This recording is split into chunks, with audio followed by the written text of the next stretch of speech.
What is happening, ladies and gentlemen? No need for introduction here. You guys can see for yourself. I'm with the one and only, the Bald Mamba, the man who's the moderator, Marcel Martin. Marcel, what do you guys say to the people? I just want to say what's up, chat. It's your boy, Bald Mamba, Marcel Martin, your special guest tonight. We got a nice one. Dallas Mavericks versus Raptors, baby. We here. Man, it's going to be a lot of fun. You can already see I got the bets there. I got Scottie Barnes, 13 points at least. Fred VanVleet, 22 points at least. Dorion Finney-Smith. Now I got to explain why I bet on this guy, because I always get bit when I bet on opposing players. But Marcel, I know this is a guy I got some love for. You rave of his defensive abilities, so I hit him on the defensive stats, man. Do you think that's a money pick tonight? Oh, yeah. Dorion Finney-Smith, he's good for at least, I'm going to say 2 blocks tonight. I think he's going to get it. His defense, I think, is underrated. I saw a stat somewhere the other day about how his defense is the main reason of where the team is defensively, that his effort goes a long way for the team. He usually takes on the tougher assignment. I saw something today, I got to double check, but it said Maxi Kleber, Luka, and I think Dorian were like top 3 in defense efficiency among certain players, some weird stat. But Dorian is low-key a Raptor in disguise, so don't let him fool you. Yeah, man. You always say he plays that brand of positionless basketball, right? He's a 5, but he can press out to the perimeter, guard basically anyone on the court. So, hey, man, I'm hoping he can deliver on that, but I just took the bet off the screen. I'll put it right back up. I do have the Raptors in the parlay winning the game, so I hit the money line. This was, I'll be straight up with you, an idiotic thing to do from a financial standpoint, because I feel really good about our player props. But I also have a hunch on the Raptors tonight, so I really had to juice up the odds, man. That's how the gambling works. But hey, we'll see what this bet does for me. And if you guys have any gambling lines of your own, let me know. And also, if there's any technical difficulties going on between my audio, Marcel's, this is really a demo thing we're doing right now. So let me know in the chat, and we'll try to get that fixed up ASAP. Oh, we got OG with the ball right now. Feeds it to Precious. He's guarded by Jalen Brunson. Take that. It's all you. The touch is not good. Misses, man. Oven mitts are on right now for Precious. Oh, the no look. Oh. Jeez. That was Finney-Smith there, wasn't it? Yeah, it was. I want to be happy for him, but we're playing against him. I mean, he's a future Raptor. You heard it here first. Man, maybe. There's always those guys that I look at in the league. I kind of felt that way about, and I don't know why. It was like a gut feeling, was Rodney Hood. When he got traded to the Raptors, I was like, this kind of feels right. I don't know why, but hey, I know he's post-injury and all that, playing with Milwaukee now, doing his thing, but there's always those players you have gut feelings about. I mean, I could definitely see that about Rodney Hood maybe 3 years ago.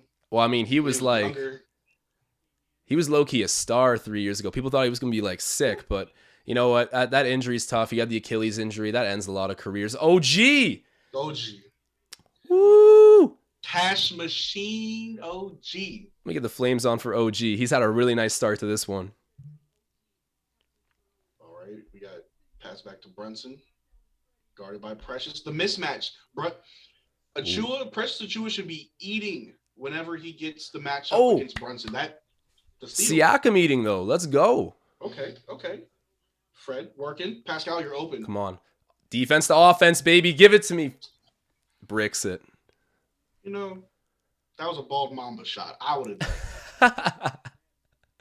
Marcel, how is your hoop game? Oh man, not to brag too much. I was definitely a 3 and D type of guy, but without the 3, more of the D. So I was really just a good defender. My favorite player growing up was always Gary Payton. I loved watching old footage of him and just the defense first. I loved it. The way he could lock up anybody. That's why I wanted to be growing up. Just that defender. Man, it's funny. Like when I played basketball, I've mentioned this before, but have you ever seen box lacrosse, like indoor lacrosse? Not a lot, but I have seen some, yeah. So it's like the offensive movements there and like switching off of picks, like communicating that way, limiting shots to certain areas. It is like dead similar to basketball. So I've always been decent at the defensive end too, but man, when you're 5'10", I got to get kind of crafty out there. I try to play make a lot because I'm not always getting my buckets in the post, but hey, sometimes. Okay. All right, so right now, Raptors up by 1 point. It's been a decent start for them. You got to feel like we're going to come into this game pretty hungry after what happened last game. I mean, you play great against the Heat. It just doesn't work out. The Heat, I got to be real with you. They are playing a great brand of basketball as much as I bash on Heat culture. They're a tough opponent. I was proud of the Raptors' effort, but getting a win tonight feels pretty crucial for our playoff aspirations. You know, this game, I mean, I would have to admit that this game is important for us to get the win, even though I don't think a real playoff push is necessary. But you know what? I want to see how far we can go with this team. You know, we're not the Tampa Bay Raptors, we're the Toronto Raptors again. So I want to see how far we can really go. I mean, if we're a first round exit, that's fine. That's just experience for the young guys. That's also putting the league on notice that us winning a chip with Kawhi wasn't a fluke, that we're still competitive and we took a minor setback for a major comeback. Yeah, no, you're definitely right. The culture stayed intact even though Kawhi left, and it's interesting, right? I think he rubbed off a lot on Fred VanVleet, because Fred's always been pretty like even keel, level-headed guy, but Kawhi, you could see it yourself. Kawhi's personality was embodied by everyone on the team that playoff run. No one was celebrating until the final whistle, and even then, it was a quick high five back to the change room until they were lifting the Larry OB. And I think that to this day, we will feel Kawhi's impact and how the players carry themselves on the court. Like Fred VanVleet, he got a little bit more emotionless after that year, I think. He's dialed in fully. And the culture with the Toronto Raptors, that's always going to be the selling point because unfortunately, it isn't going to be the weather. And all my Torontonians know what I'm talking about right now. You know, it takes a special player to be able to put on that red and black jersey and to play in Toronto. You know, it's not for everybody. It really Yes, isn't. sir. You know, we were talking before the stream, you know, when you put it on, the fans love you. You know, as long as you want to be here and you want to play and be a part of the winning culture, the fans will love you. And unfortunately, we've got a player by the name of Goran Dragic who had that infamous quote of "I have higher aspirations," and it's like, okay, that's cool. You know, that's fine. But I mean, you know, but to say that and then also not play games, you know, you really made yourself an enemy of the Raptors community when we probably could have loved him. You know, if he just had that veteran presence for our young guys, like he could have been very valuable to us. Oh man, we need bench scoring right now too. Like that would be a very great role for him to fill. But hey, things are panning out the way they are, and I saw some news rumble that he was like training in Miami's gym still. His heart is completely there, and it's so annoying. Like I want to hit my head on a wall seeing this stuff because I'm like, bro, like we're close to Miami in the standings. You could help us get even closer. And this is a team that's won a championship way more recent than they. Like it's a kind of a slap in the face, but I get it. He called that place home for a long time. Ooh, Precious with a sloppy play out of bounds. It's gonna be Mavericks ball. And, you know, back to Dragic, you know, that's all fine and dandy, you know, because I'm sure Kyle misses us too, you know, like with Goran Dragic, it's like the Miami Heat is like his ex-girlfriend and he's not over it yet. You know, he's like, baby, take me back. Baby, I need you. You know, it's like, that's so true. Move, like you got to move on. You got to be professional. You know, you're on the Raptors now. Act like it. Yeah, we're just his rebound man. He's not committed. We're just the sneaky link right now. But hey, maybe if we keep racking up those wins, we'll get him back in a Raptors jersey to help out. Ooh, Fred misses the shot. Luka brings it up court with a head of steam, tries the Euro step, pulls up, and Siakam, not crazy defense, but standing in front of him, deterring the shot. There you go, OG. Ooh. Fouled. Good stuff. Good stuff. Man, where do you rank Luka in the league? I think I rank him second behind Giannis, and I know that's ambitious, but really? But I do that from like not who do I want to suit up tomorrow, but maybe like league investment wise. If I were to start a franchise, who do I take? I think I would take Giannis as my first overall. But man, Luka's second. People will make a crazy case for Ja Morant these days being your franchise piece. Like, who's your top three that if you had to start a franchise right now, you're building around? See, that's a tough question, Josh, because I think that, a player who I want to build around versus the top players in the league, those are two different, questions because top player, I'd say, in my opinion, is Kevin Durant, when healthy, of course. Right. But the three players who I would want to build a franchise around, that's tough. That's tough. Fred VanVleet, Pascal Siakam, Gary Trent. Okay. We got some spicy P action. I like that. First player is definitely Ja Morant. Ja Morant because he's a little D Rose-esque when D Rose was prime D Rose. He's that athletic guard that who just jumps out the gym. He's amazing. But he's also surrounded by a lot of good players that complement his game and can also pick it up in case he falls behind. So he's definitely one player that I would build around. Yeah, man. The other player, Fred VanVleet. I'm building around Fred VanVleet. Okay, man. I'm going to put on the hot takes animation for you right now, bro, because that was a hot take, but I'm here for it. So I'm building around Fred VanVleet for his leadership. When it comes to somebody with a chip on his shoulder. First of all, you were undrafted, and then you went to play in Toronto. You got one Finals MVP vote. Like Fred is constantly trying to prove himself, constantly trying to show that I belong in the league, and I feel like he's already done that. So if I would want to build a team around Fred, it would be solely for his leadership and also his scoring and his craftiness because he learning behind Kyle Lowry, you can see so much of Kyle when you watch Fred play. Man, he passed the torch like directly, and it makes sense. I mean, they played together, and their relationship was clear. Like they learned a lot. They were friends, and I think that Kyle Lowry is someone, of course, when he speaks up, you're going to listen to him. And Fred VanVleet, he's got, I guess the best way to put it is a great mind, like especially for the game. He's receptive. He's a well put together person, right? Like he doesn't have an ego. He can take advice and feedback and really put it to work out there. And he's got that work ethic to make it all come together. So I'm a big fan of his. Definitely my favorite player in the league. I got Dylan Brooks coming in at number 2 for my favorite players. So Memphis has a wagon right now. I can't lie. But Precious has the ball on offense right now. He's hounded by Dwight Powell, the Canadian, and Fred VanVleet. He's got it. What's Fred going to do right now? Pump fake, Chris. Give it to me. Give it to me. There we go. Bonjour. Boucher, baby. We're drunk off that bagged milk, Marcel. I almost called you Marche. We're getting really French out here. Oui. Luka from deep. Ooh, no good. Misses that.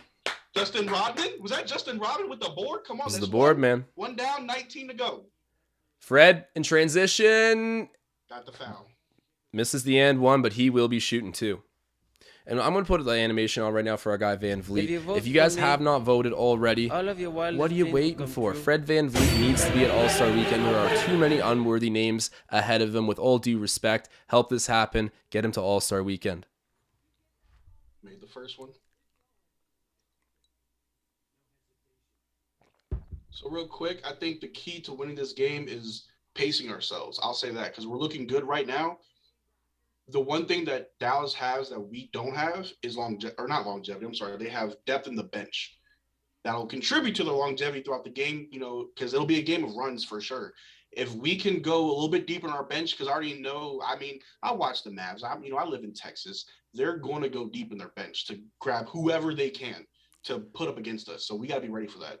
I was going to say, man, I'll be real. I thought Dallas was kind of a top-heavy team, but maybe I'm just not as familiar with their bench pieces. But you've definitely hit the nail on the head that Nick Nurse is playing about 7 to 8 guys if he's feeling generous a night at the moment. The bench is completely sat back, and you can tell he is trying to make a playoff push, even if it's just for development and maybe a first-round elimination. Ooh, and spicy. Nice little post move. Play action. I love it. Brunson to Hardaway. Ooh, that's cold. Bench. He's a bench player. They just recently moved Tim Hardaway to the bench for Jalen Brunson. So, Reggie Bullock is nothing to laugh at off the bench. There we go. Ayo. Precious is playing great. Like, so good. I love it. I want to see more aggression from Precious. But back to the Mavs, they've got a lot of good pieces off the bench that I wish we had, but it's not how you start. It's how you finish. How you finish. That's the motto right there. Hardaway in the mid-range. Ooh, gets it. That was a tough shot, man. That was. Wow. He's catching fire. He's catching fire, man. He's heating up. 25-23, the current score. Raptors up by a bucket in just over 2 minutes until the end of the first quarter. I'm going to get my box score out as well. At the intermissions of the quarters, I'll read off some stats, but you guys already know. You can see my bets. I need Scottie Barnes to go get 13. Need Fred VanVleet to get 22. Dorion Finney-Smith, Marcel's guy, the future Raptor, as he says, over 1.5 combined steals and blocks. So 2 defensive stats does that. And then the Raptors money line. So we are getting gutsy out here. And Fred VanVleet calls a timeout. Nick Nurse will get his guys together to talk.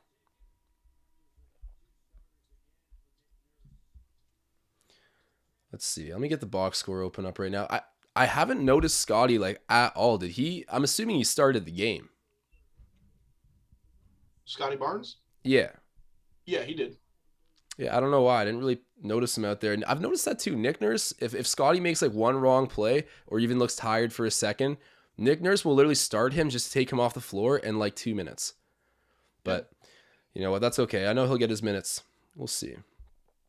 I like to take this moment to remind the chat to hit that like spike as I Hey. scroll down here. I see we got 81 viewers. Thank you for the viewership, but make sure you hit that like button. Yeah, It ain't that hard. I just did it myself.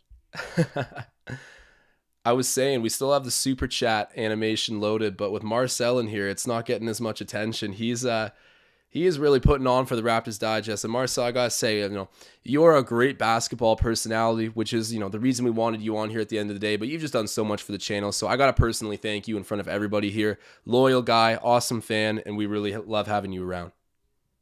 I really do appreciate it. I think I can speak for the entire Raptors community, not even just the Raptors Digest, but the whole Raptor community, that we are a family. You know what I'm saying? Like I said earlier, you put on the jersey, we love you. From Fred VanVleet being undrafted to getting, who did we just trade for? We traded for somebody, didn't we? Gary Trent. Remember, but no, not trade. I'm sorry. When we signed Stanley Johnson a few years ago, we showed him love. Even now, we still show him love in LA, or even Utah, who we just picked up. You put on this jersey, you play for us, you want to win, you want to add to that culture. We got love for you. Facts, man. I mean, it is open arms when you come here with a good work ethic, no matter what. And Stanley Johnson actually is a very good example of that, dropping 14 the other day for the Lakers in their win with a key assist as well as some big defensive plays. I doubt that Stanley Johnson is the Lakers' solution, but for the time being, he's doing well, and Raptors fans are definitely happy to see it. Oh, for sure. Because, Stanley Johnson, standing at 6'9", he's a defender. And without Anthony Davis, what are your defensive options? I think the Lakers already rank at the bottom for defensive efficiency anyway. So those 2 10-day contracts, he's really, deserving of those minutes. Maybe they'll sign him to a long term. They just got rid of Rondo for a roster spot. So who knows? Yeah, who knows? A lot of opportunities there, but he's certainly made the most of his test. And just to recap the box score from this first quarter, so Anunoby is leading in scoring, 7 minutes, 7 points. He is 3 of 4 from the floor, 1 of 1 from 3. Achua's got 4 points. He's got a rebound too. Watch that rebound column. It's just going to tick, tick, tick, tick, tick all night. He's explosive on the glass. And Scottie Barnes, 7 minutes, 4 points. So I'm out to lunch here, man. I didn't even notice that he started. Of course he did, but we're already got 4 points closer to my bet. I'm going to make it rain with the money animation real quick. So watch for that. You guys can see I need him to get 13. And then VanVleet had 5. Siakam had 4. And that's pretty much just, Chris Boucher hit a 3-pointer as well. But we are back underway. And ooh, Precious. All right, the board touch. And the point. The touch. Right on cue. I like it. All right, Boucher's on Brunson. Passing to, I think it was Dwight Powell. Switch off. Ooh, that's us. Yes, give me that. Cry all you want, Tim. Your daddy can't save you. Cry all you want. Oh, my God. Hardaway's nice, man. Do you think the Knicks regret losing him? The fact that we got him and KP for a bag of peanuts. I'm sorry, whoa. Oh, yeah. Wait, whoa, what? That slipped. He's wearing a Raptors jersey? Woo, buddy. Marcel. I'm sorry, man. You got Marcel. F in the chat for me for that. No, but the fact that the Mavericks got both of them for a bag of peanuts is crazy. Precious mid-range. Ooh, Justin Champagne. Double Rodman. I love it. He came out of nowhere. I didn't even see him just fly out. I love it. Man, both of those guys just built. Ooh, charge. That's a charge. That's a no. A blocking foul? Bro, I saw him wind up to do the charge too, and he cocked back and he's like, no, blocking. His feet were set and he was outside the restricted zone. Yeah. Review it? That's kind of what I hate sometimes is like the momentum of the game will determine like where they fall on that call because it's hardly ever textbook like officiated according to just that moment. Like they always weigh in other factors in those calls because they happen so quick. I don't know. Yeah, 29-23 the score. KP is at the foul line shooting too. But what I love though about that play by Boucher, it was a foul. It's fine. That's credit to Kyle Lowry, the charge king. That's his imprint on this team right there, man. That is influence. Let's see here. It's always a weird list of players that lead the league in charges. Just guys you wouldn't expect. Like Mo Wagner was up there. Like names you kind of forget about, to be honest. I'm not saying Kyle's one, but I looked at it the other day and I was like, this is so unexpected. But I guess they have a knack for taking charges. Not always the most dominant players, but hustle for sure. And ooh, Precious missing that. He had the oven mitts on there, fumbles the alley-oop, and the Mavericks come back quick. KP in transition. Ooh, good stuff. Picked off by Chris. Or was that just a A bad pass. I think it was a bad pass, and Chris picked it off. VanVleet's ISOing. Oh, never mind. OG sets the pick. Oh, no. Fred's going to take that. He's going to jack that up. He wants it. Oh, stop. Ooh. Oh. Attacking, That was so close. All right, Boucher. He could have. Boucher, hands up. Hands up. Hands up. Yeah, he waited a moment to leap there. Probably just should have contested it from the start. But Mavericks get the bucket. We're up by 2. Oh. That's us. That's us. Okay, we'll keep it, Boucher. It's a sloppy play, but a mid-range misses that. And OG with the offensive rebound. There we go. Fresh 12. 5 seconds difference. Game clock, shot clock. Coming down to the end of the first. OG. Ooh! Oh, the whistle. Was it a shot clock violation? I think it was before he took off. That would have been a thunderous dunk, but man. Killing the momentum here.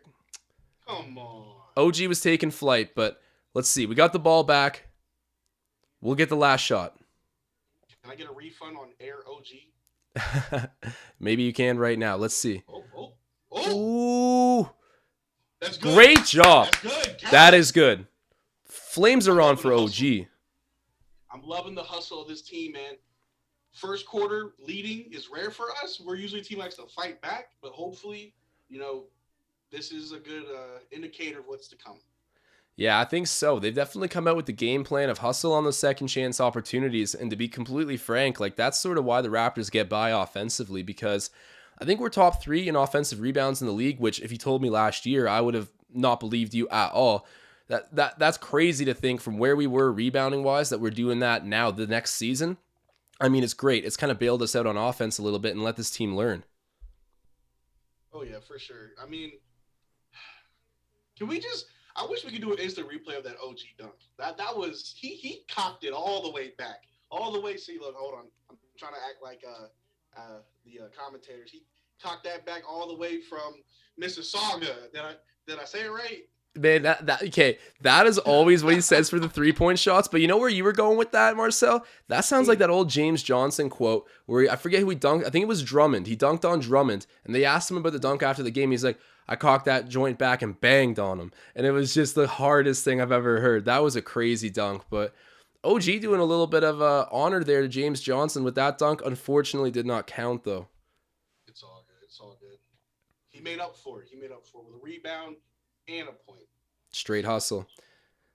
So we got some time until the second quarter. I'd like to give a quick shout out to my man Paul Blunt. If you're watching this, I dedicate my guest appearance to you, man. I hope you're doing good. Can't wait to talk to you again. But I just want to say, like Spike. Should we like Spike? Hey, as you were talking, I was like spiking, but I'm gonna run it right back for you, Marcel. I want all the like spikes. All the like spikes. King of the like spike. But guys, definitely, I haven't looked through the chat yet, but I'm already seeing names like Tom Duke, our guy Magnetic, Mustafa, like York Baller. Guys, I don't even need to go through the attendance list here. You guys know who you are, and I just want to thank you so much for tuning in like you guys always do. And I'm a little bit more disconnected with the chat tonight because, I mean, I got the chat sitting across from me here with Marcel Martin. So this is a special episode for sure, and I appreciate you guys tuning in. And it should be a special game as well. I mean, I think that I've got a gut feeling the Raptors are going to win. Do I feel that way most nights? Yeah, but this night a little bit more so, and I put my money on it as well. You can see my bet there. Let me know if you guys have any bets of your own or score predictions. Toss them in the chat. And speaking of which, unfortunately, because of the way we had to set this up technically, I won't have the capacity to do the hot takes segment at halftime because we need to get someone on the phone. It's a whole complicated spiel, but we'll get back to that soon. But we will do a text version of hot takes where you can drop down what you're thinking in the chat. For sure. I see someone in the chat asked, my father, Randy, and my sister Camilla in the chat. Appreciate you guys showing up. Someone asked, oh, sister better half? Yes, Tom Duke. My sister's actually in college right now on a basketball scholarship. She's a hooper, Camille. That precious dunk. I think my sister actually did that in the game once. I could be lying, but it runs in the family. So it runs in the family. I got the flames on her for her now. That's awesome stuff, man. I got my brother, my sibling too, is also a university athlete. So shouts out to them, man. That's crazy. Shouts out to the fam who just gets it done. And then, ooh, good board. Good job. Nice box out. That, The Mavs don't look too hot from three tonight, and that's a good thing for us. They're a streaky team to me. They got great talent, but like, oh, OG misses, or not Close. OG, Chris misses underneath the rim there. That was close. Oh, step in. Hardaway. Oh, Wow. he worked it in. He's playing like J.R. Smith tonight. Oh, Siakam gets fouled, does not convert on the bucket, but he will be shooting too. Let me take a quick little look at the box score. So we're up by 6 points currently. OG's got 9, which is great in 10 minutes.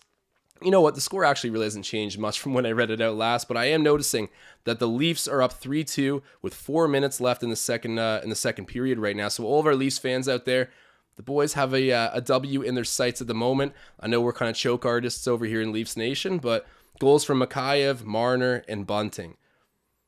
We'll see where that one goes. But Marcel, you watch any ice hockey at all? So I'm like a poser when it comes to hockey. I enjoy the goons, the guys who just go out there and just start fights. I love it. I used to tell people I'm a Blackhawk fan. I think Chicago Blackhawks. Yeah. Like their jerseys. I just like their jerseys. I don't watch them play at all. But, Bro, when you're young, that's like... I should definitely watch... what's up? I was going to say, when you're young, that's like the criteria for picking the team. Yeah, for sure. For sure. But I think I should definitely watch a bit more Leafs, you know. Gotta represent. Man, you're a full Torontonian in the making. You're just stranded out there in Texas right now. We'll get you here soon enough and bring you to a Leafs game. But the Raptors are back in play at the moment. Luka Doncic with the ball. He's covered by Anunoby, gets a little bit of space, shoots the mid-range, and gets it. What a nice bucket, man. Created some separation with the free arm there. He's crafty. All right, Pascal bringing it down. Screen by Precious. OG's running around. All right. What are we going to do? Pascal. Oh, Pascal's attacking. Midi. He's good for those. Give it to me, man. Give it to me. Now, the chat may flame me for this, but I think it's time we can finally say that the torch has been passed from Kyle and DeMar to Fred and to Pascal. Because I'm seeing it. I saw it last game, but I didn't want to say nothing. I don't want to get too ahead of myself. But Pascal's mid-range game got DeMar DeRozan's name written all over it. OG with the nice finish. Oh, gee, going to the rack. But Fred's leadership and his craftiness, that's Kyle right there. We have Kyle and DeMar in Fred and Pascal right now. No, I agree with you. I agree with you. The Fred and Kyle thing is like dead on. That's straight up the Spider-Man meme of them pointing at each other. But when it comes to DeRozan and Siakam, I see it a little bit less. They are two different players, but in terms of caliber of impact, if Siakam continues to play the way he has in like the last 15 games, I mean, yeah, he's an all-star player. You got your two all-stars. Kyle and DeMar were your all-stars before. The torch has been passed. So I know me and you both had our moments with Pascal Siakam this season. And of course, Pascal still runs into his issues a little bit with personal fouls and turnovers. But all in all, dropping 30 points, like north of 5 assists most nights, and always flirting with a double-double on the rebounds. Like, there's only so much we can complain about these days, really. You know, I was definitely part of that Pascal slander last year when we were the Tampa Bay Raptors, and a little bit when he came back, and I should have been a little bit more patient with them, you know, but right now, and I may be, you know, premature in saying this, but Pascal's playing his best bit of basketball right now, better than his all-NBA season. He's playing phenomenal, and it's not a fluke. It's not like a little 4 or 5 game stretch. He's been doing it consistently, and he's going to continue tonight. I know he is. Double-double. 20 and 10 tonight, Pascal Siakam. He's going to get it. All right, is he going to get it with assists or is he going to get it with rebounds? Rebounds. He's his hunger for the boards. I mean, I don't know if you saw the little interview between him and like Justin Champagne, how they talk about, oh, Pascal's my son. Oh, you're my son. Yeah, but, yeah. Yeah, but they talked about, you know, rebounding. And since then, I've been seeing nothing but great numbers on the boards for Pascal. So I know for a fact he's getting at least 10 boards and 20 points tonight.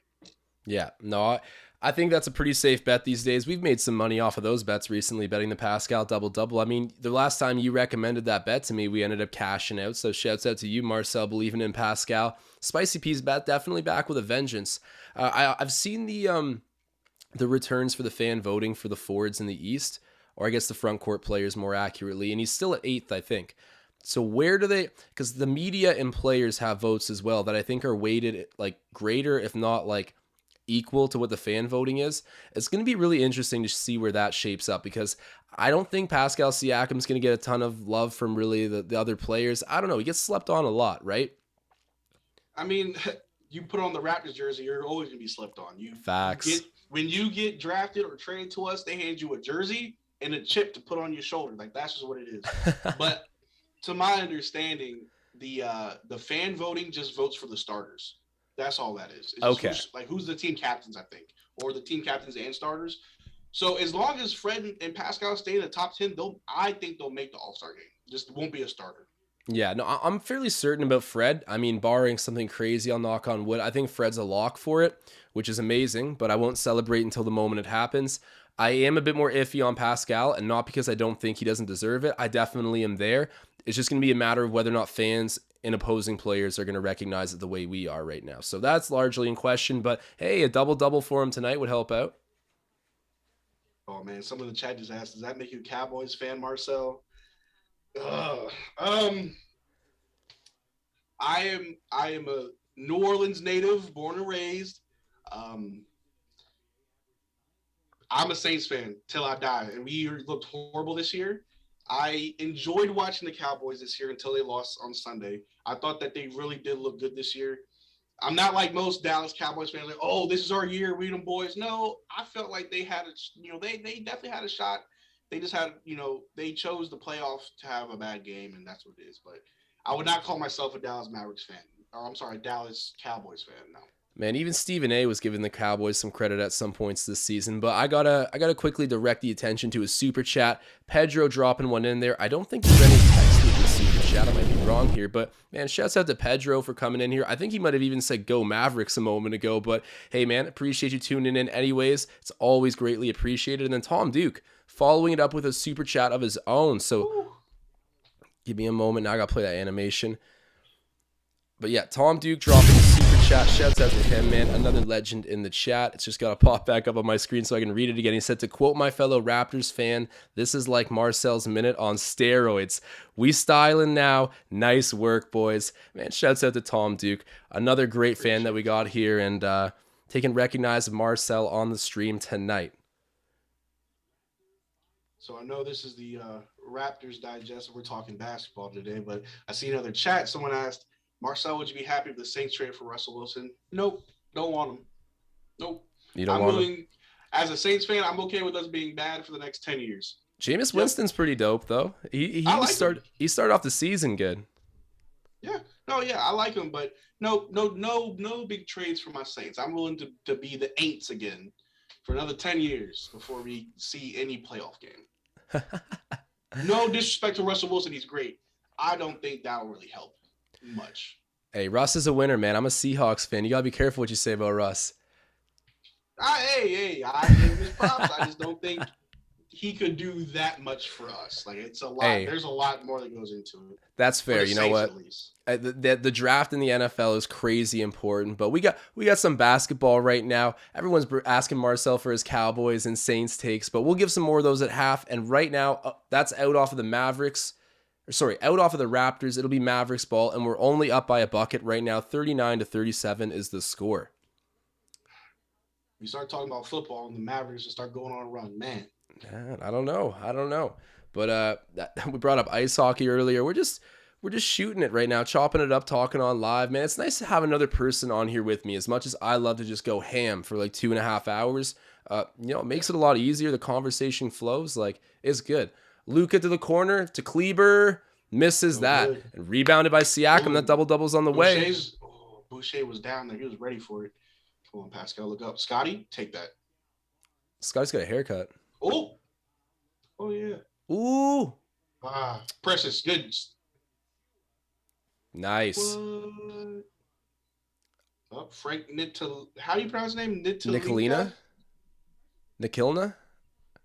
So I've got a friend who's a Knicks fan, but he hated Frank, and he used to call him Frank Nicotine.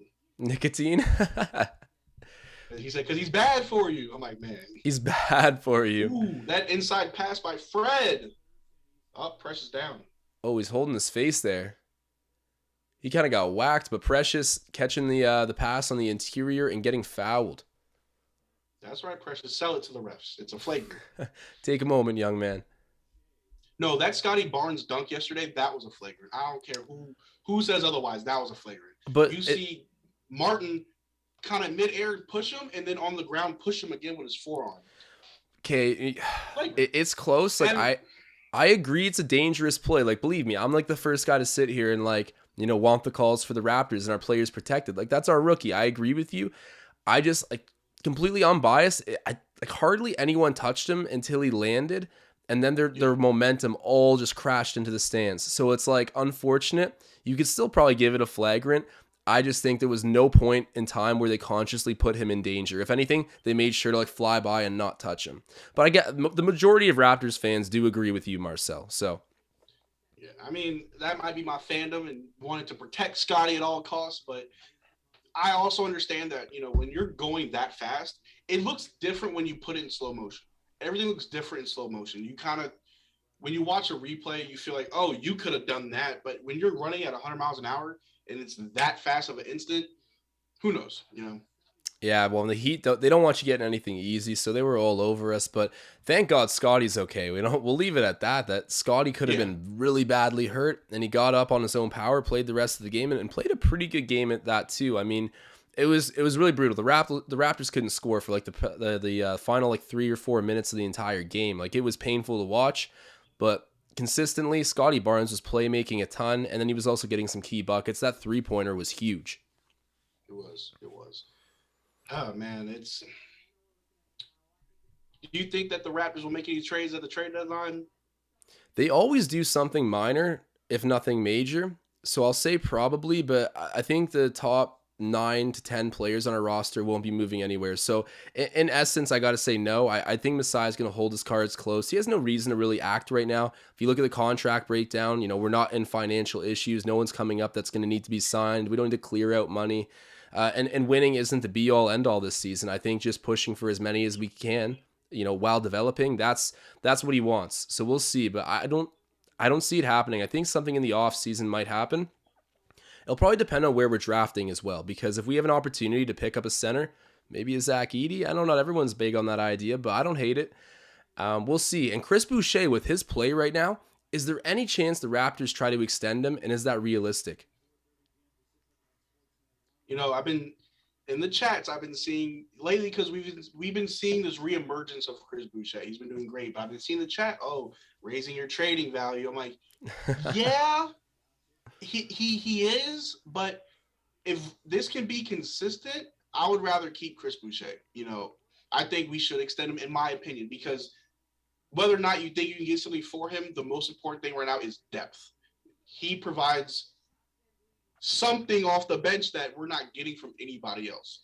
The only way I would trade him is for better bench players, if we could find any. Mm-hmm. Yeah, well, we'll see. He won't be an expensive contract. He'll definitely demand some money, right? Like, Chris Boucher is not just a guy you can have on league minimum, especially with everything he's done. Oh, Luka left him completely open, and the gamble pays off, but he gets his own rebound back, finds it out to Kleber, shoots the 3, misses that, thankfully. But Luka, again, with an offensive rebound, and he's fouled.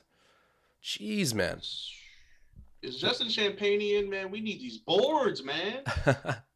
I don't know where Where's your Justin guy Rodman Rodman? is. Exactly, Justin Rodman. So 41-37, the current score. About 7 minutes left until halftime. And for anyone who's wondering, the hot take segment will be going down through the chat instead of through the inbox on the DMs. We just can't set it up with everything that's going on with us, both hosting tonight. So make sure to give the hot takes then. But Luka's got the ball. He's covered by Scottie. Scottie wants these big matchups. Luka gets fouled. What are your thoughts on that, Marcel? I think Scottie plays good defense, but because he's a rookie and because Luka's a little bit more solidified in the league, they're going to call those on him. Because That's lot facts. of games, I'm talking about since our very first game, I've been seeing nothing but ticky-tacky calls on Scottie, but they're good defensive plays. I think it's also that combined with Luka being more experienced in the league, he knows how to draw him on a rookie. Yeah, no, that's true. And he just got an edge on Scottie there, and Scottie reached in, and it was done. Yeah. You're definitely right, though. A lot of it comes from, I wouldn't say I don't believe this in a completely literal sense, but you're definitely right that your image and respect in the league influences officiating heavily. And that's a rookie versus the golden child, so we'll see what happens. But he makes both, so they are only down by a bucket right now, 41-39, and Fred VanVleet, the all-star hopeful, is bringing it up the court for us. So I've seen us go 7 deep. Will we go 8 deep tonight? Maybe we're feeling dangerous tonight. We got our 8th man out there. Pascal did not read that right. OG at the top. He's going to take the midi. Ooh. That was a brick. Yeah. I hate to do that to my guy, but I got to put the frost on the screen. That was a pretty bad brick. Step up. Dorian. Ooh. Oh, wow. Whoa. Reverse.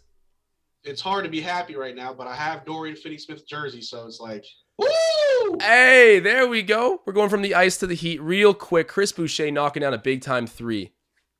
That Trey Boucher. Trey Boucher. We're drunk off the bagged milk, Marcel. Bagged milk. Is there... Maybe I'm just too American, but why bagged milk? Is it better for the environment that it's in a bag? Is it easier to use? I gotta say it's like convenient because you can have a lot of it and it's in bags, right? So like it's not an obtrusive like shape, if that makes sense. You can just kind of like throw a bunch of bags of milk on like a refrigerator shelf. I don't know. I'm trying to rationalize it right now, and there's not a whole lot of good reasons, but yeah, there's it's like almost all bagged milk out here.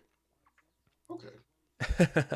You got to come north of the border and try the good bagged milk. And the Mavericks end up getting a bucket. They are only down by a single point here.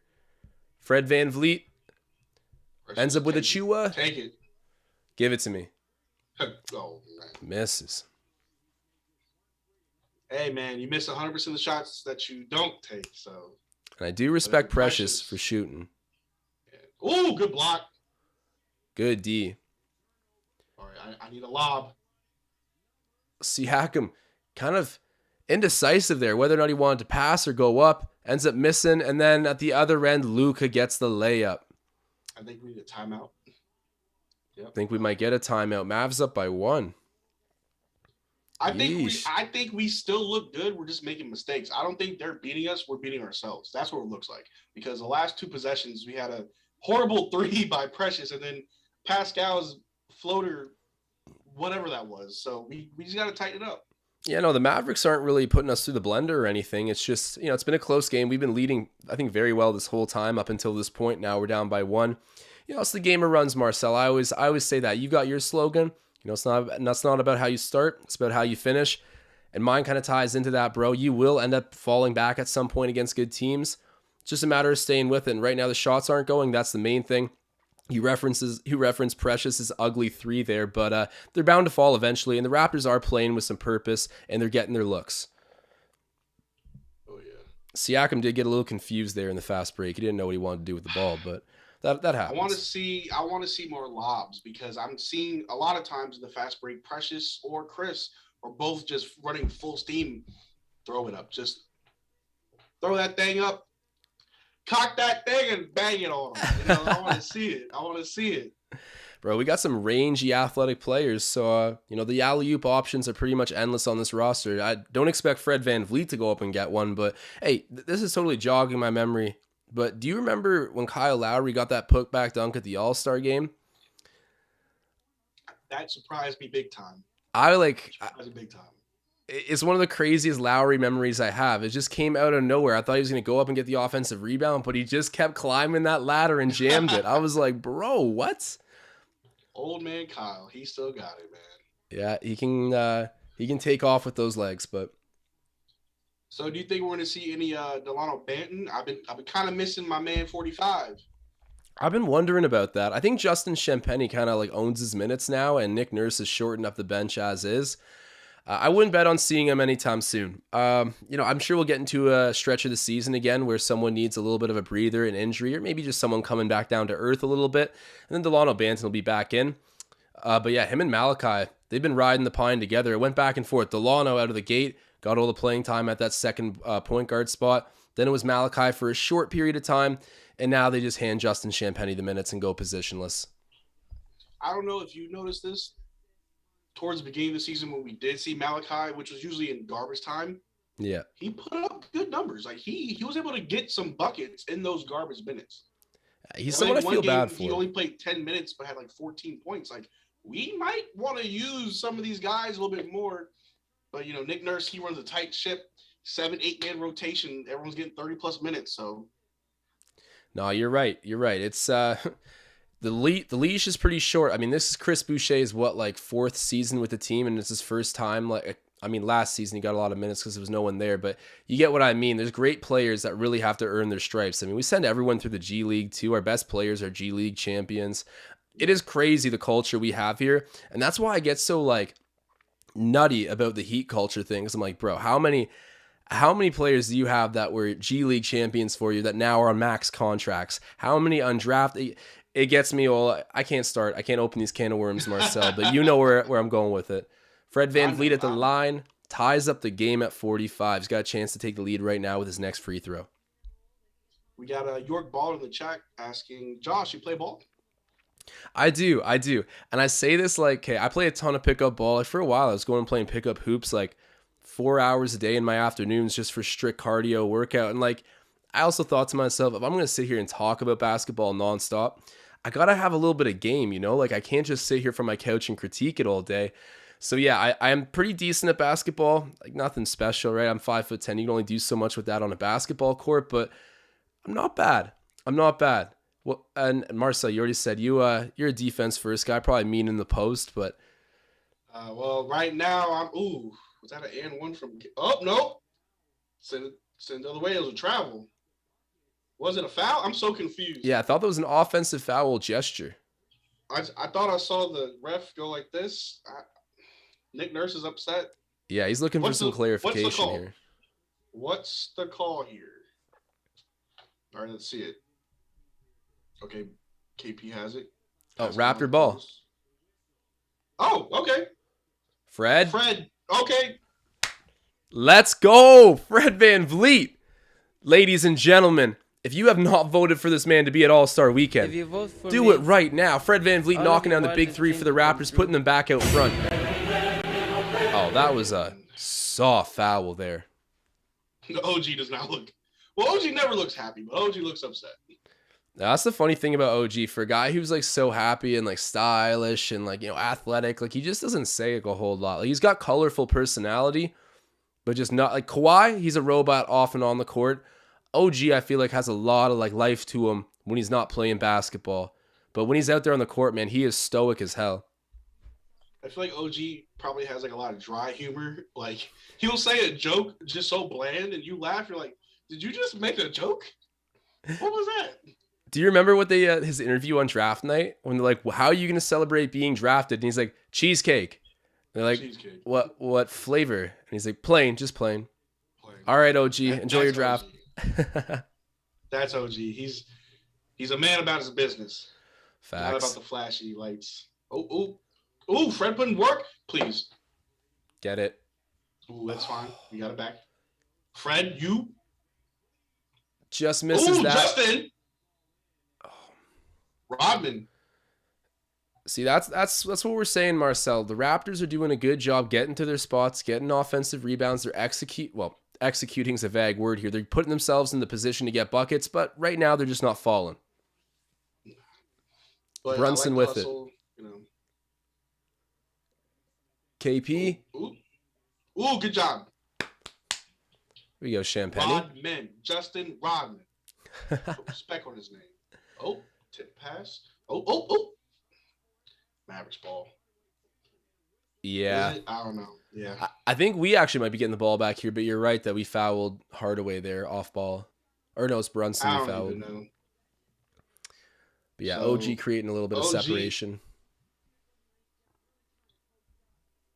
OG just went up. He didn't really foul. Oh, no, it was off Tim. Okay, no so foul, the Raptors keeping the ball here. OG got fouled. All right. Here we go. Sure he did. OG got fouled for sure. That was all contact. I'm not mad about that. And if you guys are watching this right now, do me a big favor. Drop a like spike. Marcel, do you have the chat pulled up? How many people are in here right now? Man, we got a nice 106, baby. 106. Hey, there we got go. 51 likes. What are you doing? Is your finger broke? Is your mouse broke? You gotta click that like. Come on now. Man, show love, help out the channel, make your presence felt. We appreciate it, guys. OG takes his second free throw, gets it. Oh yeah. All right. He's already got 13. That's nice. 17 minutes, got 4 rebounds, 1 assist, 5 of 8 from the floor. I like what I'm seeing. Wow, KP. Is his game back? Is he revitalized? I'll have to say yes. And I'm not a Mavericks fan, but being in Dallas for a few years, I definitely there we go. I'm loving the calls. I was gonna say, there you go, Marcel. You're hard on the officials, but you know right now, I mean, you got to admit when things are good and things are bad, because right now the whistle is benefiting us a little bit at least. Yeah, for sure. But yeah, so living in Texas for about 4, almost 5 years now, by default, I watch the Mavericks close. KP, they were having a lot of issues last year over like, oh, Luka's 1 and you're 2, but Luka's kind of playing that hero ball type of game where KP's not even a factor. But this year, KP switched it up. I don't know if they had a heart-to-heart and they came together and talked about it, but KP, in my opinion, is back. He's back in rare form and it's working for them. It just works. He tore his ACL at one point, right? Like a couple years ago? When he was in New York, yeah. And that's when like all of New York turned their back on him and didn't want him. Man, New Yorkers are savage as hell. That's all right, though. Trae Young's going to get the last laugh on them this season and get into the play-in tournament over them. That's my hot take right there. I'm going to play the animation for hot takes.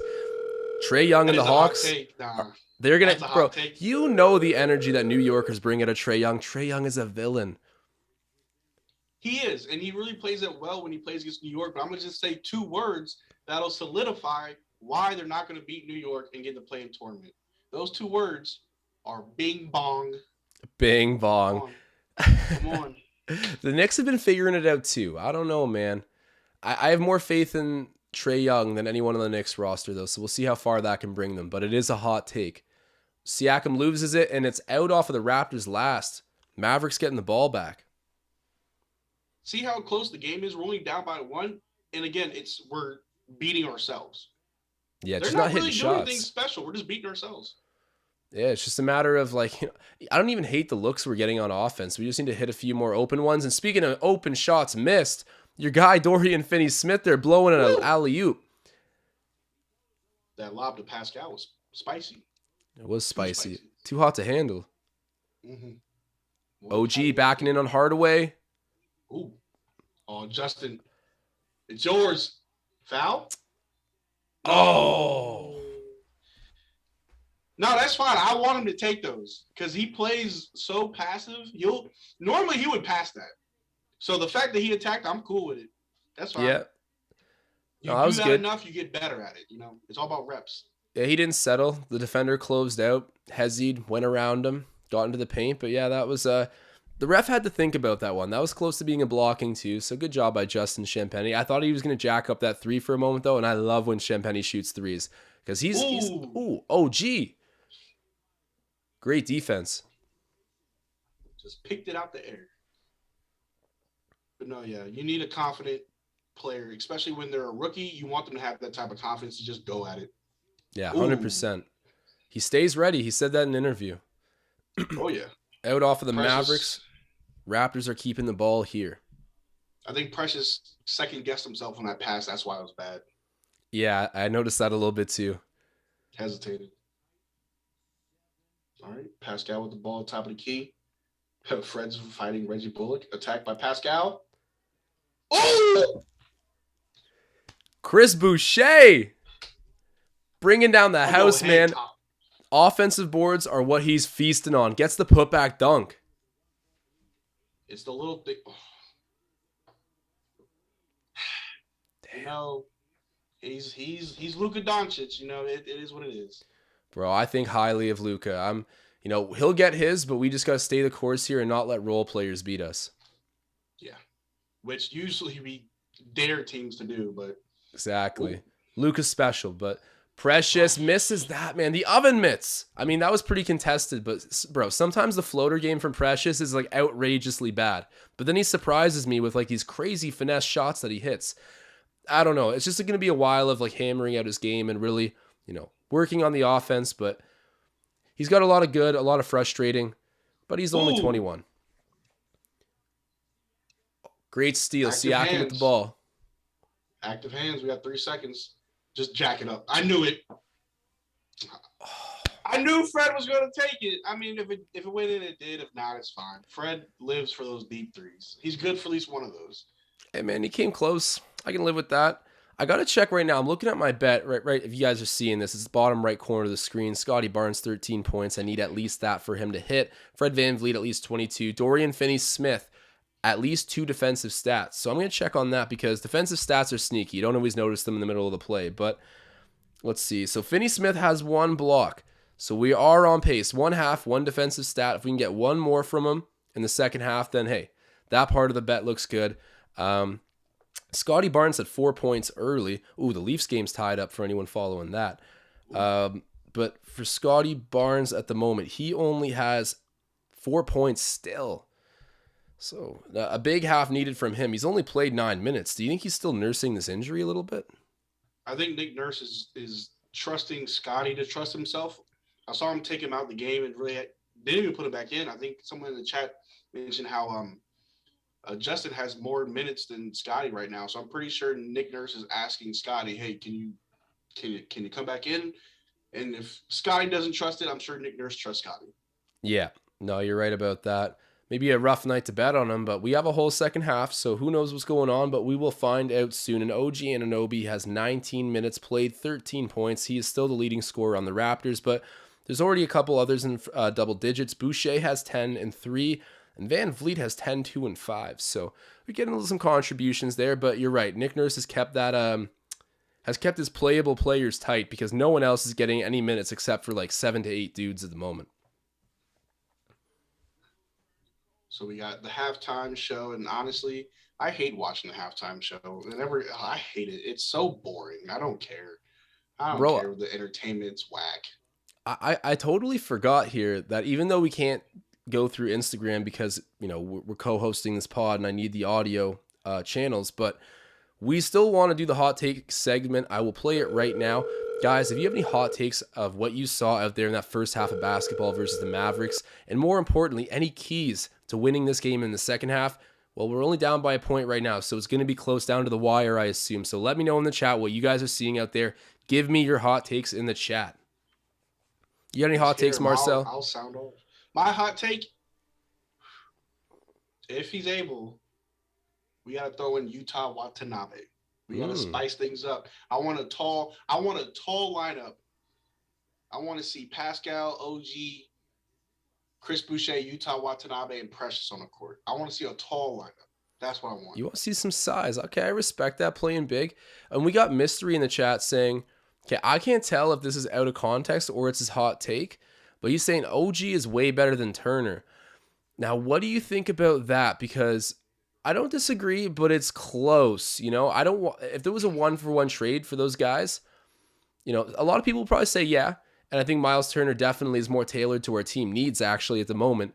But I do think OG Anunoby, despite the fit that Turner would give us, OG's still a little bit more individually talented, I'd say, in a couple years, maybe 1 year younger. But what do you think?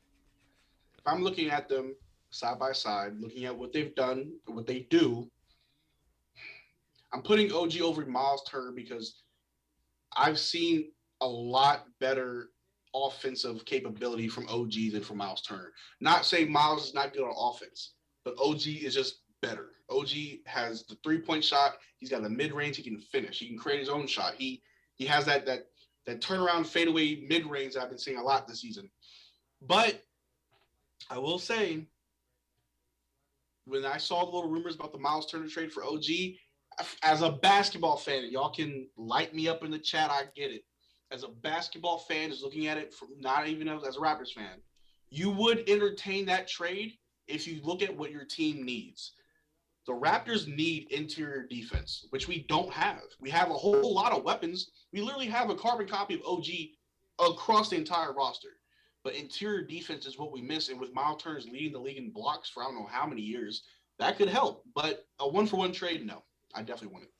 No. I get what you're saying, and I'll comment back on that in a moment. I just got to take note of a big super chat being dropped by another legend, man. Just straight up, no other way to put it. A legend. We got Paul Blunt throwing out a super chat saying, my brother Marcel and Joshy Ice are the live stream dream team. Hail chat, hail Raptors, go Raps, hail bagged milk, back to bed for me. Man, shouts out to Paul Blunt. Thank you for a huge super chat. I got to put on the flames for my guy Paul Blunt. Dropping a massive super chat. One of our most loyal guys. Man, Paul, we love you. Thank you so much. We appreciate you tuning in. Get some rest because, it's going to be some more Raptors games coming up that we don't want you missing, and we'll get a dub for you. See, people like to say I'm the Raptors Digest legend. I hear that thrown around a lot, but, man, it's Paul Blunt, man. Those Blunt takes, he's always on point. Shout out to him. Man, we got a lot of legends out here. And, I don't even want to start mentioning people because I would inevitably exclude some. But our community is so loyal, and they're always out here. But, man, the people that, put up super chats and all that, it's always, it's a little bit extra appreciated because it helps me continue to do this, to be completely frank. So, Paul Blunt, shouts out to you, bro. Thank you so much for dropping that super chat on our head tops. Let me check the chat. What other hot takes we got? I got a question for you, Josh. Yeah, man. I saw a little bit of conversation happen in the chat last game, but who would you rather want? Not talking about who you trade for, just if in free agency, who would you go after? Mo Bamba or Jakob Poeltl? Jakob Poeltl, no doubt. No doubt. I got to go with Yak because I think Mo Bamba's done a crazy amount to bring his game into, pretty solid two-way guy. Yeah, he's pretty close to 7 feet, so he'd help us in that regard. But I just think that Yak has developed the things that the Raptors would emphasize first. They've gone from the defensive end and built him out to the offensive end. And I shouldn't say the Raptors have because the Spurs are a big part of his development too. And they're a class organization that have, pumped out so many great talents. I got to go with Yak because he's a defense first guy. And I know Mo Bamba can play mean defense, but I wouldn't say it's like his calling card in the league. Whereas Yak, bro, I think you could make a case. I know that Tom Moreau, he said in the chat the other day that I think he's ranked 22nd in BPM or whatever it is, the stat for his position. But I think he could even argue that in a couple years, Yak is like a consensus top 15 center in the league, and he plays the way the Raptors want to play. It was international too, so I think it just adds to the culture of this team, so diverse. But for the basketball reasons, just alone, I think I got to go Yak. But would you take Mo Bamba over him? Nah, I'm right there with you, man. I'm taking Jakob Poeltl over Mo Bamba, and only for the simple fact of I have not seen enough from Mo Bamba, but I think I've seen everything I need to see from Jakob Poeltl to warrant a return from Jakob Poeltl. Jakob Poeltl, when we played him the other day, he was torching us in the interior, and it's like if only we could get that back, put him in with our system, it would be perfect, and then you wouldn't have to worry about him leaving because he got his best friend Pascal right there. Like those two twin towers, it would be amazing. And it's nothing against Mo Bamba. He obviously has a lot more development. Jakob's been in the league a little bit longer. So Mo Bamba, I think long-term, as a long-term investment, maybe. But right now, I want Jakob Poeltl. No, I'm with you, Marcel. And I'm going to read out something quick in the chat. Tom Moreau saying, I don't see the Raptors changing the game plan after half a season. Keep that in mind when looking for trades. So I think Tom Moreau, maybe I'm incorrect here, but Tom, let me know. I think he's referring to the fact that we've committed to sort of positionless basketball, right? And I'm out here talking about how we need a 7-footer. People have labeled me as that guy that just doesn't shut up about getting a tall dude on the team. And that's okay. I think that as much as we can look at the way that Masai Ujiri's built this team and say he needs it to be positionless, I think you can also look at the last time he was trying to win a championship and he got rid of Jonas Valanciunas to go and get Marc Gasol. So I don't think people can tell me that height and defensive ability, let's even rule out the defense. I think to run the schemes that Nick Nurse wanted, he needed a 7-footer who was serviceable on the back end. Marc Gasol went above and beyond, but I think at the end of the day, he needed a slight size upgrade. And it's weird though. I look at JV now and I'm like, what? He might be like, he's roughly give or take the same size. I think it's the physicality that Marc Gasol could bring to the game along with being 7 feet tall and the IQ. But it just goes to show like getting slight upgrades at that center spot to give you a bit more. Let's be realistic. I think at the time Marc Gasol was a bit more of a daunting physical specimen than JV, and it paid off for us in the playoffs. But I'm not sure. What do you think the Raptors will inevitably need a 7-footer, or is that kind of like optional in the greater scheme of things? I'm about to hit you with the spiciest of hot takes. I'm talking about kitchen on fire. I got an oil fire going. Hot take, right? All right, I got the animation playing. You don't need a 7. Bring on the Flames. We don't need a 7-footer. We don't. No? There's a player who's available for trade. I'm not saying we give up the whole ship for him. Maybe wait till off season. Who knows? But Montrezl Harrell, he's available. That's a dog. Man, he's not that good on defense, though. Oh, bro, he gambles. He gambles. Working? Josh, I don't know. See, no, he plays with a lot of like pop and all that, and he's hustle. But I just like in a matchup with Joel Embiid, he's not going to be adequate. I would argue with the right team and the right motivation. Yes, he would. He has such a dog in him, and I don't know. Maybe this is biased because when I watch him, I get riled up. I went to a Mavericks game in the Warriors. I'm not Warriors. The Wizards were playing them, and just watching Montrezl Harrell attack and defend. I want to see that. But if we can't get someone like him, I think Precious is the future, and that may be another spicy hot take too. And I remember talking to you about this as well. This is no way, shape, or form disrespect to the legend, the Hall of Famer Ben Wallace, but I believe Precious Achiuwa can be that guy for us. I believe it 110%. An undersized center who wrecks shop in the paint. Give it time. People need to remember Precious is just in his second season. What did he do in Miami in his rookie year? Nothing. He averaged like 5 points in like 6 minutes a game. We're giving him all the leg room to grow. He'll be our Ben Wallace for sure. And I brought this up about Precious, and man, that's an ambitious comparison, but I'm not going to come down too hard on it. I like it, man. Let's set that ceiling way high up because he's so young and already showing all the right signs. If you can work on this kid's game offensively the way that Ben Wallace needed to, Ben Wallace came into the league a physical specimen who could play outstanding defense. Precious Achiuwa is there. Maybe not to the same level, but he's also kind of got that same reputation in the league. He does the right things offensively too. That's the thing I like about Precious. Does he have the flick of the wrist that's going to make it go in every time? Oh, hell no. He needs to work on that big time. But I just like that he's always in the right place, doing the right thing. The finesse will come. And I got to say, on the topic of centers, I meant to ask this before I read Tom's comment in the chat. We both agree that Jakob Poeltl will be the man to go after. What do you think that price tag looks like? Picking him up in like free agency or like for a trade? I think we would need to trade for him because isn't he under contract or they got bird rights? I'm going to look that up right now. For what we have right now, I'll just assume it's a trade. If they'll take the bait, I'm sending them Goran Dragic. Yeah, I'm sending Goran Dragic to San Antonio. You're going to the depths of America. You're going to San Antonio with Goran Dragic. Bro, I don't know if they want Goran Dragic. Like, he's a rental guy and he's old, you know? That's tough because if you had asked me this last week, I would throw in Chris Boucher, but now I don't want to trade Chris Boucher, to be honest with you. I really want it. Okay, so I think he's on contract for the rest of this season and next season, and then I think he's a free agent. But yeah, he wouldn't just be a rental player if you were to pick him up this year before trade deadline. You get at least 2 seasons out of him, maybe even more. But I think it cuts off after 22-23. But you mentioned this a little bit, relating it back to his relationship with Siakam. Yak is a guy that I could trust. And when I say trust, I mean trust embracing the Toronto experience. Because he's already done it. I think he's also from like Austria or somewhere. Like he doesn't need the hot weather. You know, he wasn't a Florida-born kid who's going to inevitably want to go there or LA. I could see him coming back here, reuniting with his old teammates, and it'd be a win in the regard of you could probably re-sign him again.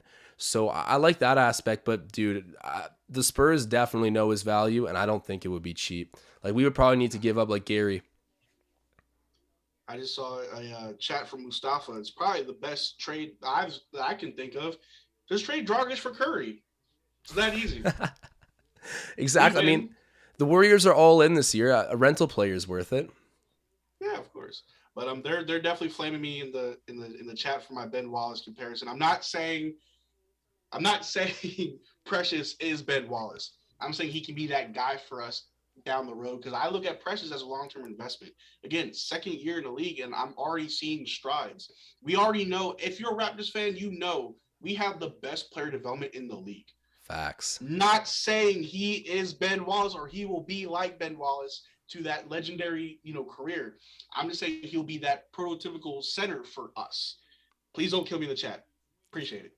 Yeah, I know. I think what you're saying is that he does it with his legs, right? Like he's not going to sit back and let the offensive flow take it away from him. He's going to go out there and dictate pace with his body and physicality and athleticism. And you're definitely right. You know what? It's an ambitious comparison, but skill set wise, I get what you're saying, Marcel. Yeah, trust me. I would never disrespect a legend like Ben Wallace. Again, defense first. That's who I've always been, loving the game of defense. Gary Payton, the glove, one of my favorite players. Ben Wallace, also that 04 finals run. Come on, like I'll watch the game. I'm not disrespecting the legends who come and play the game. He just loves his Raptors. Raptors first, baby, all day. I love that, man. All right, well, we are back underway here in Dallas. We got the second half going down. Precious Achiuwa drives to the rim, misses that, and then it's rebounded by OG Anunoby, opening it up with the offensive boards. We're down by a point, man. Let's see what we can do. Siakam. Spicy mid-range. That spicy floater. Ooh. I love it. You ever heard Perk talk about someone's stat line? He always says he dropped the 30-piece with the 10 McNuggets with the... Bro, his analogies are so funny. They kill me. I love Perk. Perk's hilarious. And it's not a lot of people give him respect because he may not have had the most glamorous career, but he knows what he's talking about. I remember when we won a chip, he was one of the only analysts who actually gave us, a shout out on live U.S. media that, hey, the Raptors are looking good. And he was really high on Fred VanVleet. So shout out to Perk. Yeah, he's low key a Raptors fan. I know he is. Yeah, he picked Scottie to win Rookie of the Year. And speak of that, Scottie dripping it from 3. And you guys know I have that Scottie bets point. So bring me my money, Scottie. Love to see that. And man, Perk gets slandered way too much. He's legit like the smartest analyst that I see on mainstream American television. Behind maybe runs. Brian Windhorse is also the man. But yeah, there you go. Brunson strikes back for the Mavericks. We're knotted up here at 59 with just over 10 minutes left to go in the third quarter. Ooh. Ben Wallace. Ooh. I mean, Precious Achiuwa. He did that. They're going to kill me in the chat. They're going to kill me. I know. Hey, man, that's all right. He's got the oven mitts on, but he's still finishing at the rim. Shouts out to Achiuwa. Luka's got the ball, gives it to KP, and he gets it right back. Fred VanVleet's on Doncic. Shoots the 3. There you go. Missed that. They're really not hitting those threes tonight, and I'm very thankful, man, because we're daring them to take them. Yeah, we definitely gave Luka the more respect there. We let KP splash that one from deep, or at least try to, and it worked out there. Oh, Dorian in the corner. Ooh, man, that's your guy. That's a Raptor. That's a future Raptor, man. Maybe. He's been impressive tonight. He doesn't take over really, but just solid. What I like about his game is that his box score does not speak for him. His play speaks for him. Now that is very Raptors-esque. Oh, yeah. Ooh, the ball movement. That was gorgeous. Precious out. Ooh. We jinxed it, Marcel. We jinxed it. Ooh, the chat gonna kill me. Oh, and Finney-Smith blows the reverse alley-oop. That was hard, but thank God he missed it. And then an air ball for the 3. I'm sorry I got to do your boy like this, but I'm going to put the frost on the screen. Cooling off. All right, I know Fred can work Jalen. I got a lot of respect for Jalen Brunson, but I know that we can work him. Scottie in the paint. Ooh, Scott. Ooh. I love to see us do the pick and roll. You know what's interesting is I looked at ESPN's ranking of all the rookies and it said their standout skill or their competitive edge. I think what they said with Mobley was point forward, like ball handling. With Cade, they said ISO scoring. And then with Scottie, they said screener. They screens. I'm like, no. Yeah. I don't think they're wrong, but I found it's weird that's what they pick out, you know? I mean, that's one of his many talents. I mean, it is, yeah. Very well. Oh, Fred. Oh. That was good. Yeah, so Scottie can definitely set screens well, but I would have put playmaking, you know? Yeah, same. You know, that's what I would have put. Definitely playmaking and hustle. And everything else. You know, Scottie's the next Michael Jordan. That's what I'm saying. I mean, they could have referenced a lot of things. Wow, Luka. Jesus. That's a momentum swinger. That could definitely get him going. We got to hit him back with a big one. Ooh. Down by 4 points, and Fred VanVleet steps out of bounds, trying to set up Precious Achiuwa. You know what? I got to be serious. I know you're maybe a closet Mavericks fan. I don't know, but I don't think the Mavs are talented. I don't think they have a lot of jam. And maybe that's because we came back after being down 30 against them. But there's something about the Mavericks that I don't take fully serious as a winning basketball team. Yes, they're great. They're going to be really good. I just think that they're very human. I think even if the Raptors fall back a little bit here, we got to stay the course because we can get a win. As I'm saying this, I'm actively jinxing the game. Just turn over the ball. Brunson pump fake. Misses that, thank God. And KP misses the putback. Siakam secures the rebound. You might be on with that double-double bet for Pascal. Told you. There we go. Spicy. That's a Max Steel player. That's a Max player. No Pascal slander. I like it. But so what you say about the Mavericks? They're not the same team that we had to come back from 30 to beat. Like I said, they have depth. They've got Sterling Brown. They've got Reggie Bullock. They've got, Tim Hardaway Jr. off the bench. They do have depth. I think their only issue would be cohesion. How do you gel together? Because you've got pieces, make it work. So I gotta be real. Maybe I'm just like a casual when it comes to the Mavericks roster, but I just know every offseason it's always how do we get Luka shooters? Like I know they probably have a lot of hustle guys like Dorian Finney-Smith, but I don't know. I still think the Mavericks need a couple more scoring options to be real. And that doesn't mean they don't have depth. I guess I should be clear about that. But I think that if Luka's off and KP's like at very least held in check, there's just no chance they win a game. And I would argue that too, because again, I just watched them. Jalen Brunson, y'all can flame me in the chat if you want to, but I watched them enough to know that Jalen Brunson is probably the best backup guard in the league. Ooh. Tyler Heroes entered the chat. Enter it if you want, Mr. Hero. Jalen Brunson, maybe not the best scorer, maybe not the best defender, but I'm talking about the best backup guard. And he is a backup point guard, right? Like Hero's strictly shooting guard. So you know what? He definitely takes care of business. Like I'll be real, he's a very smart player. Doesn't turn over the ball much. Plays good defense. You can't ask much more out of a backup point guard. Or I guess now he's in the starting lineup, but you get what I mean. Yeah. Jalen Brunson, and it's a turnover. There we go. Yeah, go ahead, Luka. Argue with the refs. Go and get a tech, bro. Maxi Kleber is someone I used to really like, but he's kind of fallen off a bit, eh? Maxi Kleber's icy hot, because I started to fall in love with his game because, he's got like a stretch big. Like, he can hit threes. He can hit big shots. But he's not a good defender by any means. And, like, when you're that big, him and Dwight Powell, horrible. They're like a turnstile. You just, whoop, whoop, whoop, whoop, whoop, you know what I'm saying? Like, you just go one way, and it's like, okay, no problem. Like, for those two being that big, you need to play defense. Nah, you're right. You're right. It's crazy. Tom Moreau saying, it's Mark Cuban, isn't it, Josh? He's a loose cog in the machine. I think Tom Moreau's reacting to what I said about them not having much jam. If anything, Mark Cuban's probably got the most jam on the roster. That guy goes nuts. But you know what? Mark Cuban, it's interesting, right? Sometimes I feel like he's a little bit too outspoken, but he is definitely a lively owner in the NBA. Like, how do the people in Dallas feel about Mark Cuban? I assume they love him, right? So, no, yeah, Mark Cuban, from what I've seen, Mark Cuban is definitely loved in Dallas. Yeah. It's funny because the Dallas Cowboys, their owner, Jerry Jones, he's very similar to Mark Cuban, where he's very involved with the team. The difference is Mark Cuban is involved for all the right reasons, where Jerry Jones overreaches almost. Like, you're doing too much as an owner. Hire someone to do the GM and the scouting. Like, that's not your job as an owner. Where Mark Cuban allows the staff to do their job, he just wants to be involved, which is fine, in my opinion. That's good. Yeah, no, Mark Cuban, he's like been a big pioneer in this NFT trend and stuff. Like I've always loved him. Watching him on Shark Tank too. He's he's a really intelligent person, and he's definitely a motivator too. I'm a big fan of Mark Cuban. I like him. I am too, but he said NFT, and I was like, man. Oh, Marcel, you can't do with the NFTs. You're not on the wave yet. It's just like what you said on the chat, bro. I followed one NFT page.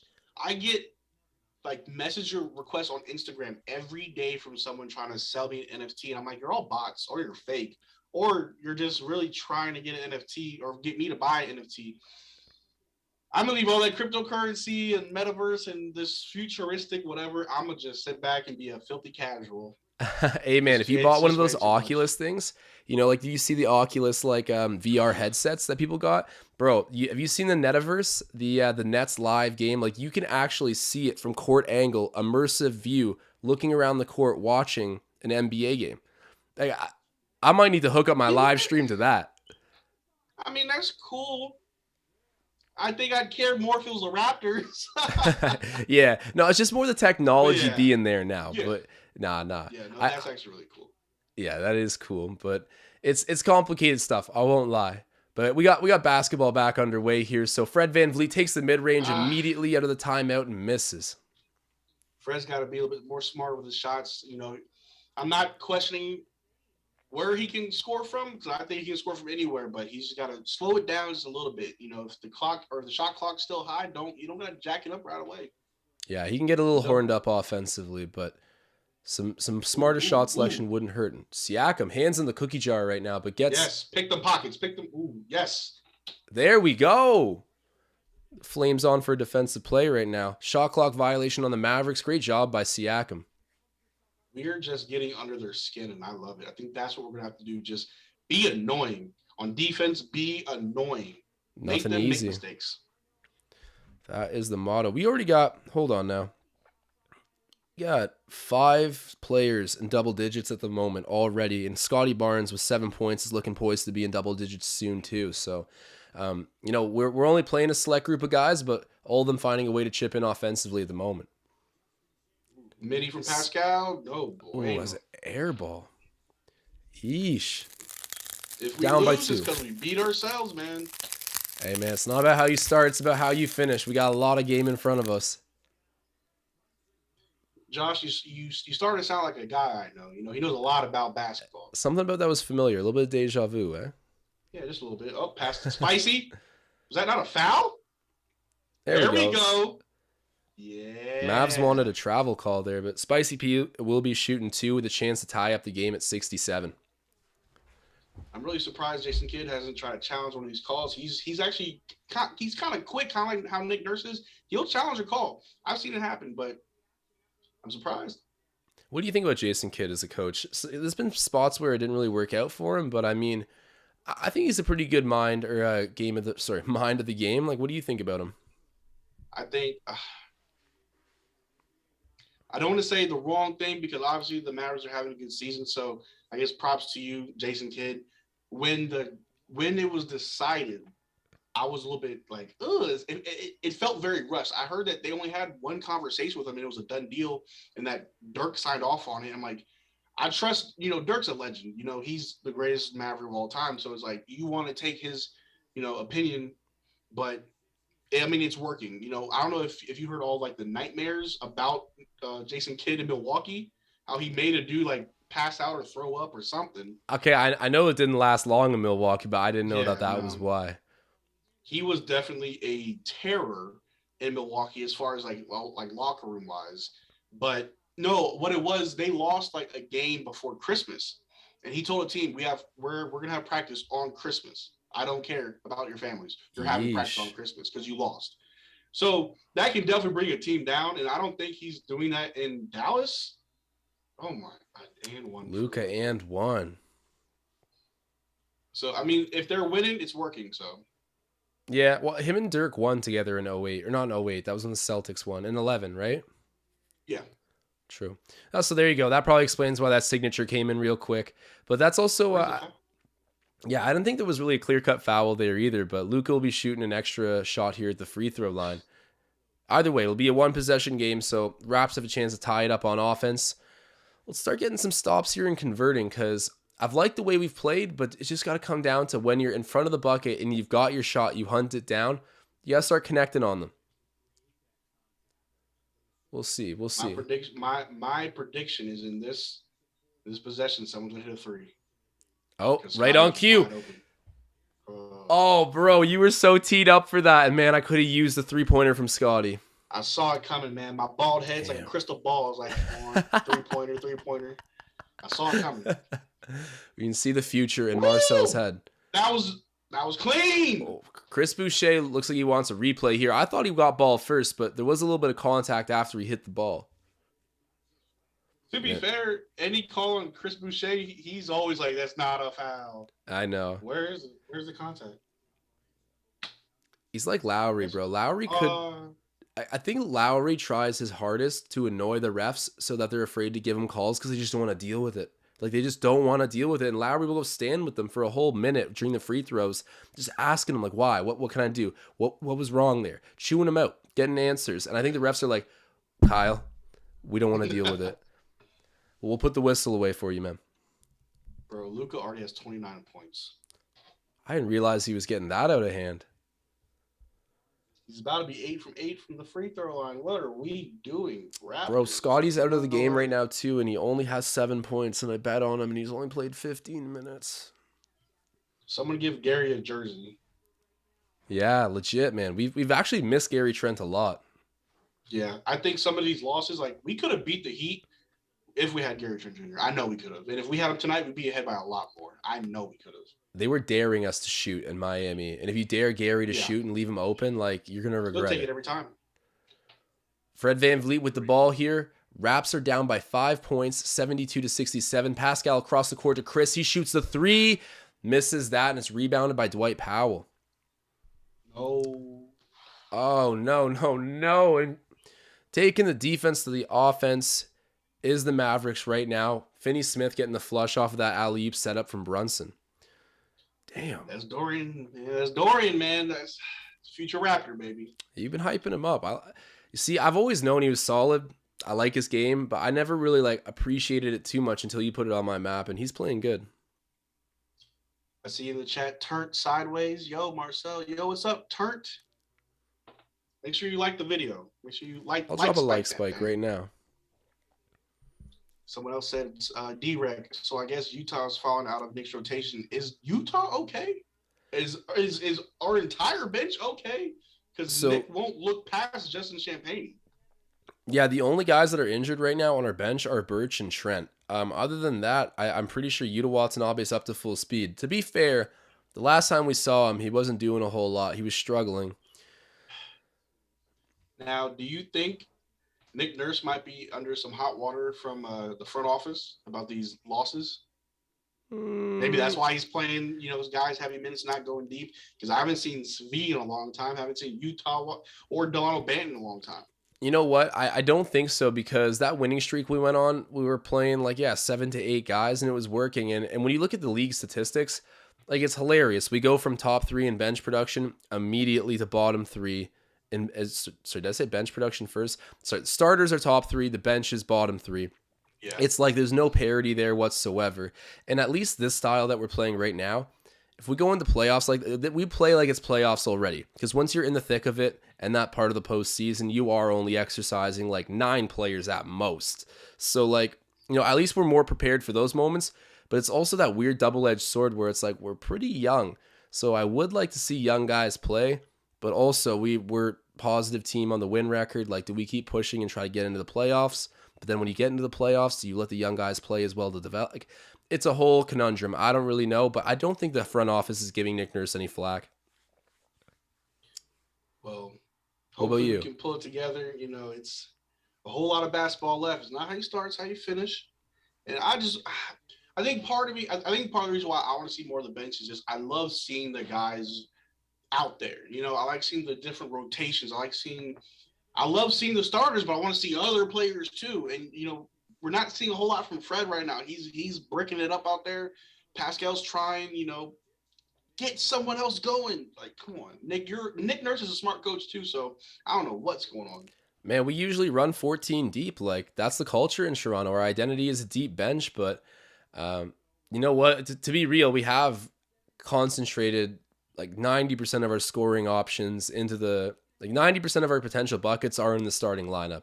When you look at our roster, it's almost no mystery, even though we do have depth coming off the bench defensively.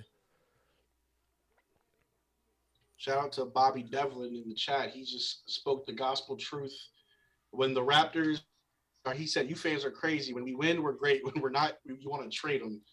I see that a lot, man. I see that a whole lot. But I'm a longtime Raptors fan. I was there when we were bad. So this is honestly not the worst. It's not the worst. I've seen worse. Oh yeah, in the greater scheme of things, we're still at 500, and we still have a lot of great players to continue to build around. I'm not too worried. We can't have too much recency bias in what we're demanding the front office to do, right? Faith in Masai. That's the motto at the end of the day. Big three. Siakam, bro, we cannot hit anything right now. Can't buy a bucket, but it's fine. We still got the fourth, man. You're right. This team, if anything, we know how to run. They may be out of steam come the fourth, and we'll be like, we're fine. This is just another day in the office.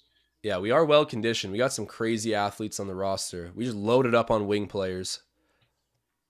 Currently down by 9 points. Fred VanVleet's got the ball. Siakam comes to set the pick. Fred's going to pass it right to him. There we go. That's got to be money. You got to shoot that. Chris Boucher gets the rebound, though, keeps it alive for Toronto. Then Fred VanVleet forces that one up. Achua gets the rebound and one. Oh! And his name is Ben Wallace. I mean, Precious Achua with the touch, I was waiting for that, Marcel. I was waiting for that. They gonna kill me in the chat. That's fine. But Precious Achua getting the big putback and the damage. That was a tough offensive possession to watch. Pascal Siakam got the shot he wanted, but like we've been saying all game, if it's not going, it's not going. And speak of which, Precious, hit your free throws, young man. Please, we need it. Currently down by 7 points. 2 minutes, 30 seconds left until halftime, fourth quarter. Hardaway. Thank God he missed that. Precious gets the rebound. Push it. Good job. Back to Fred. Oh, Pascal's all alone on Spicy Island. Oh, you're right, too. He had a good chance to get a shot up. OG. Cash machine. Thank you. So, I like how small Chris Boucher's frame is because he just gets tossed around and he gets those calls. He is wiry. Yeah, he doesn't have a lot to him, so if you body him in the post, like, there's a good chance he'll get an offensive foul. Yeah. I like it, though. He's embraced energy over stats, and it's just rewarded his game everywhere. Chris gets the first free throw to go. Need that, man. 76-70 the current score, and the Raptors are in the bonus. They're bringing back KP and Luka to the court, so we'll see how we can do. I'm trying to stay positive on this live stream, man, but we need to go into our bench. We need to dig, find somebody with some energy, put them in. I see Justin. Can we get Utah? Can we get Malachi? Maybe, I don't know, somebody. You know what? If they can hit free throws, put them out there. Because right now, we have not been able to do that for like the past 5 games. That's the big reason that we lost against Miami. Yeah.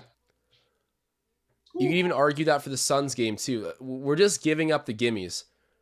Yeah. Look at the way OG dribbles. It's kind of hilarious. It's kind of clunky. Whoa. Travel? I didn't think it was that bad.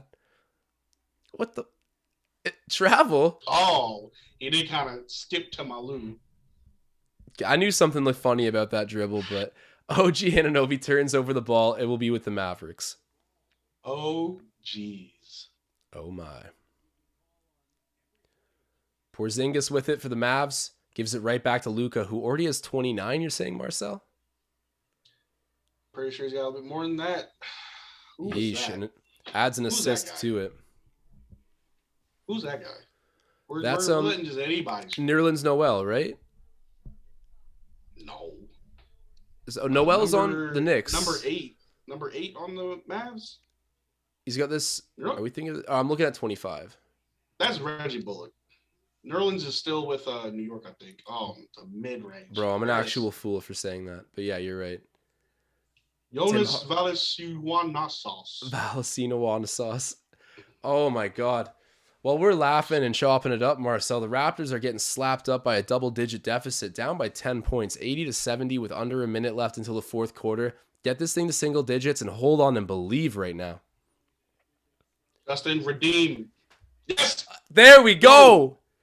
Marcel, you were right. They just need to get their depth out there. I'm saying, man, we got guys on the bench with fresh legs. Let's see them. Oh my God. Big time bucket by Justin Champagny. Clog the paint. Get the board. Good job, Justin. Good tip. Why'd you Wow, do from the that? logo, misses. Did he not know how much time was left? That was a dumb shot, too. Give it to Justin. Give it back to Justin. Oh, there we go. We hold on to the ball there. It's a whole lot of throwing around. Yeah, this is crazy at the moment. We got 10 seconds. 4 seconds difference between the game clock, shot clock. Fred's going to shoot it. I knew it. Fred for 3. I saw it. Fred VanVleet. Let's go. The crystal ball knows all. Damn, Fred VanVleet. You guys know I have the points bet on him as well. Marcel's over there rubbing the crystal ball, giving us the future before it happens. And then the Mavericks answering with a late 3. Who just hit that? Number 8, whoever that guy is. We better learn his name soon. Oh, Fred VanVleet kind of came close there from full court.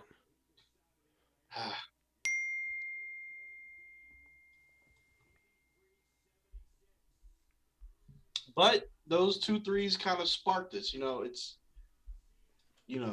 Justin's and Fred's, that may be what we need. Those 2 threes may be what we need to really go into the fourth and, swing the momentum. I'm tired of this. You know what? At least it's a single-digit deficit now because, it got stretched right out there to a 10-point deficit. Then we got it back down to a 4-point deficit, and then they hammered it right back with the with that 3-pointer at the end of the possession there. That is possession at the end of the buzzer. That's tough. For sure. Mavericks not going away. Shout out to Toronto's Backyard with Susie in the chat. She's disagreeing with me. She says, keep the stars on the floor and have faith. Fred VanVleet will start making them in the fourth. And I never doubted Fred VanVleet. He's an all-star, baby. He is who he is. I just feel like if it's not working, try something else. We can't keep running our guys. They showed the stat on the game. We're leading the league in starter minutes per game.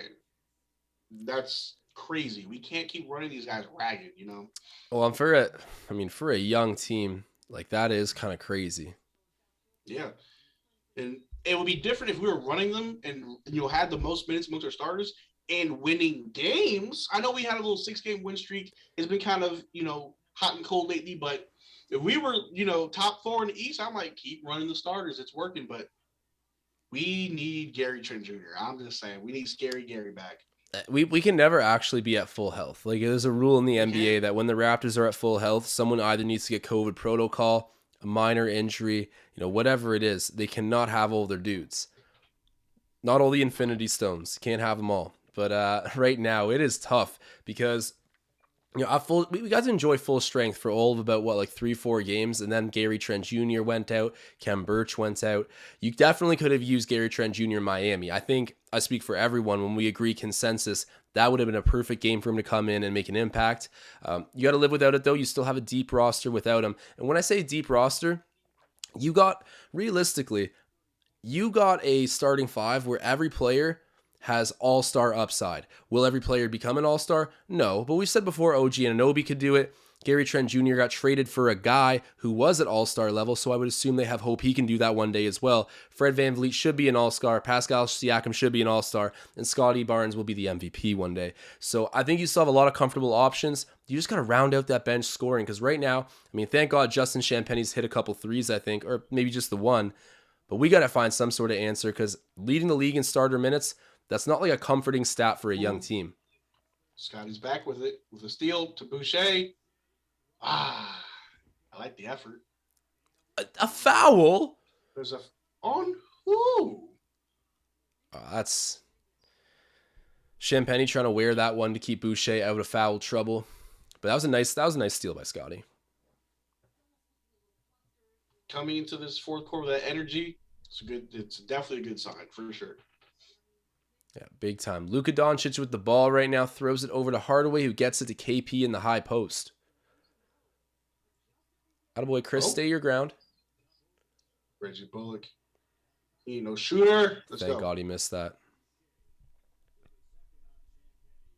Wait, Reggie Bullock was it the Clippers? Knicks. So him and Noel kind of switched places, I guess. Was that a trade? No. Yeah, I think Nerlens was on the No, Reggie Bullock I think was on the Bucks. I could be wrong. Yeah, I'm not sure. It's that hairstyle. He's kind of though. been everywhere. I think he was on the Knicks. Can someone in the chat let me know, where did Reggie Bullock come from before Dallas? I want to say the Knicks, but something's telling me Bucks, but I don't think that's right. Yeah, I'm not sure. I'm completely off with my guesses right now. So someone in the chat let us know. Do you have the chat stats up? How many people we got watching right now? We currently got 120 live viewers. Hey. Hit the like button, please. 75 likes. We could use a lot more. Hey, do us a big one. Help us get up to that century mark. You guys are the best. We got Pascal Siakam at the free throw line right now. Still a close game. Don't go anywhere. There's a lot of basketball to be played. The fourth just started, and Pascal hits his second. Got to get the gimmies. Ooh, Justin. Full court. Yeah. Get under his skin. Ooh. I don't care. I love it. I don't care. That is good stuff. That's good stuff. I'm not mad about that either. Get under his skin. So Susie said the Knicks. That's where Reggie Bullock came from. But I want to say it was in a free agency, not a trade. Bro, how awesome is that? Did you just see them try to cut off Luka on the entry pass with Justin? He's like right up on him like glue. Yeah. Justin. Whoa. That was soft.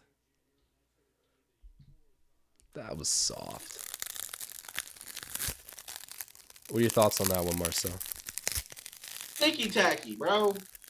But I'm loving the intensity from Justin. I think he was watching the Rodman highlight and said, that's who I am.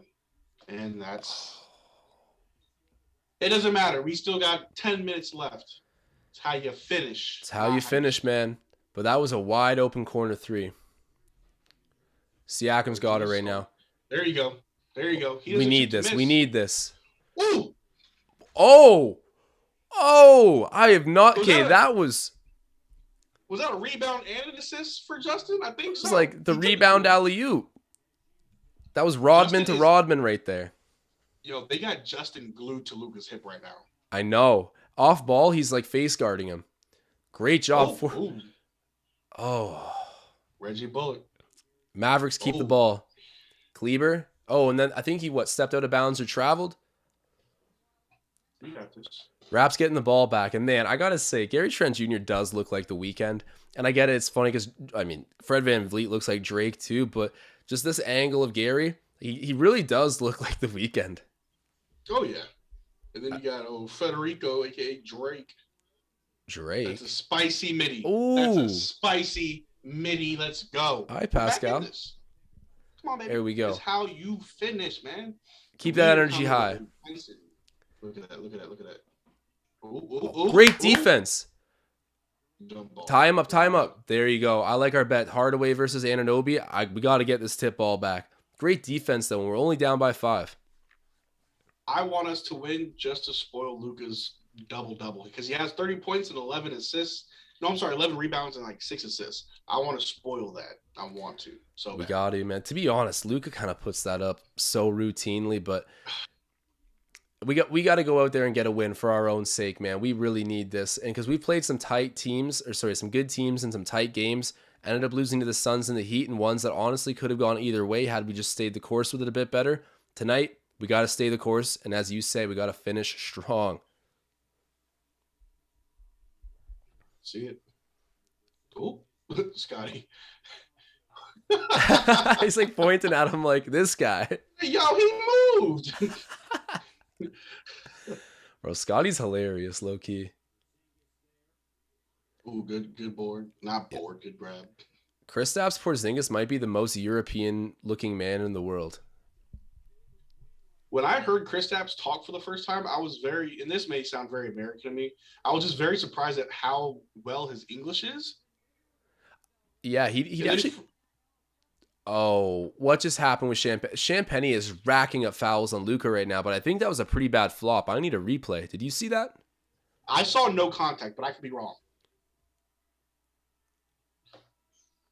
So soft. Like, it's a foul, but that's so soft. You wiped his nose. You're welcome, Luka.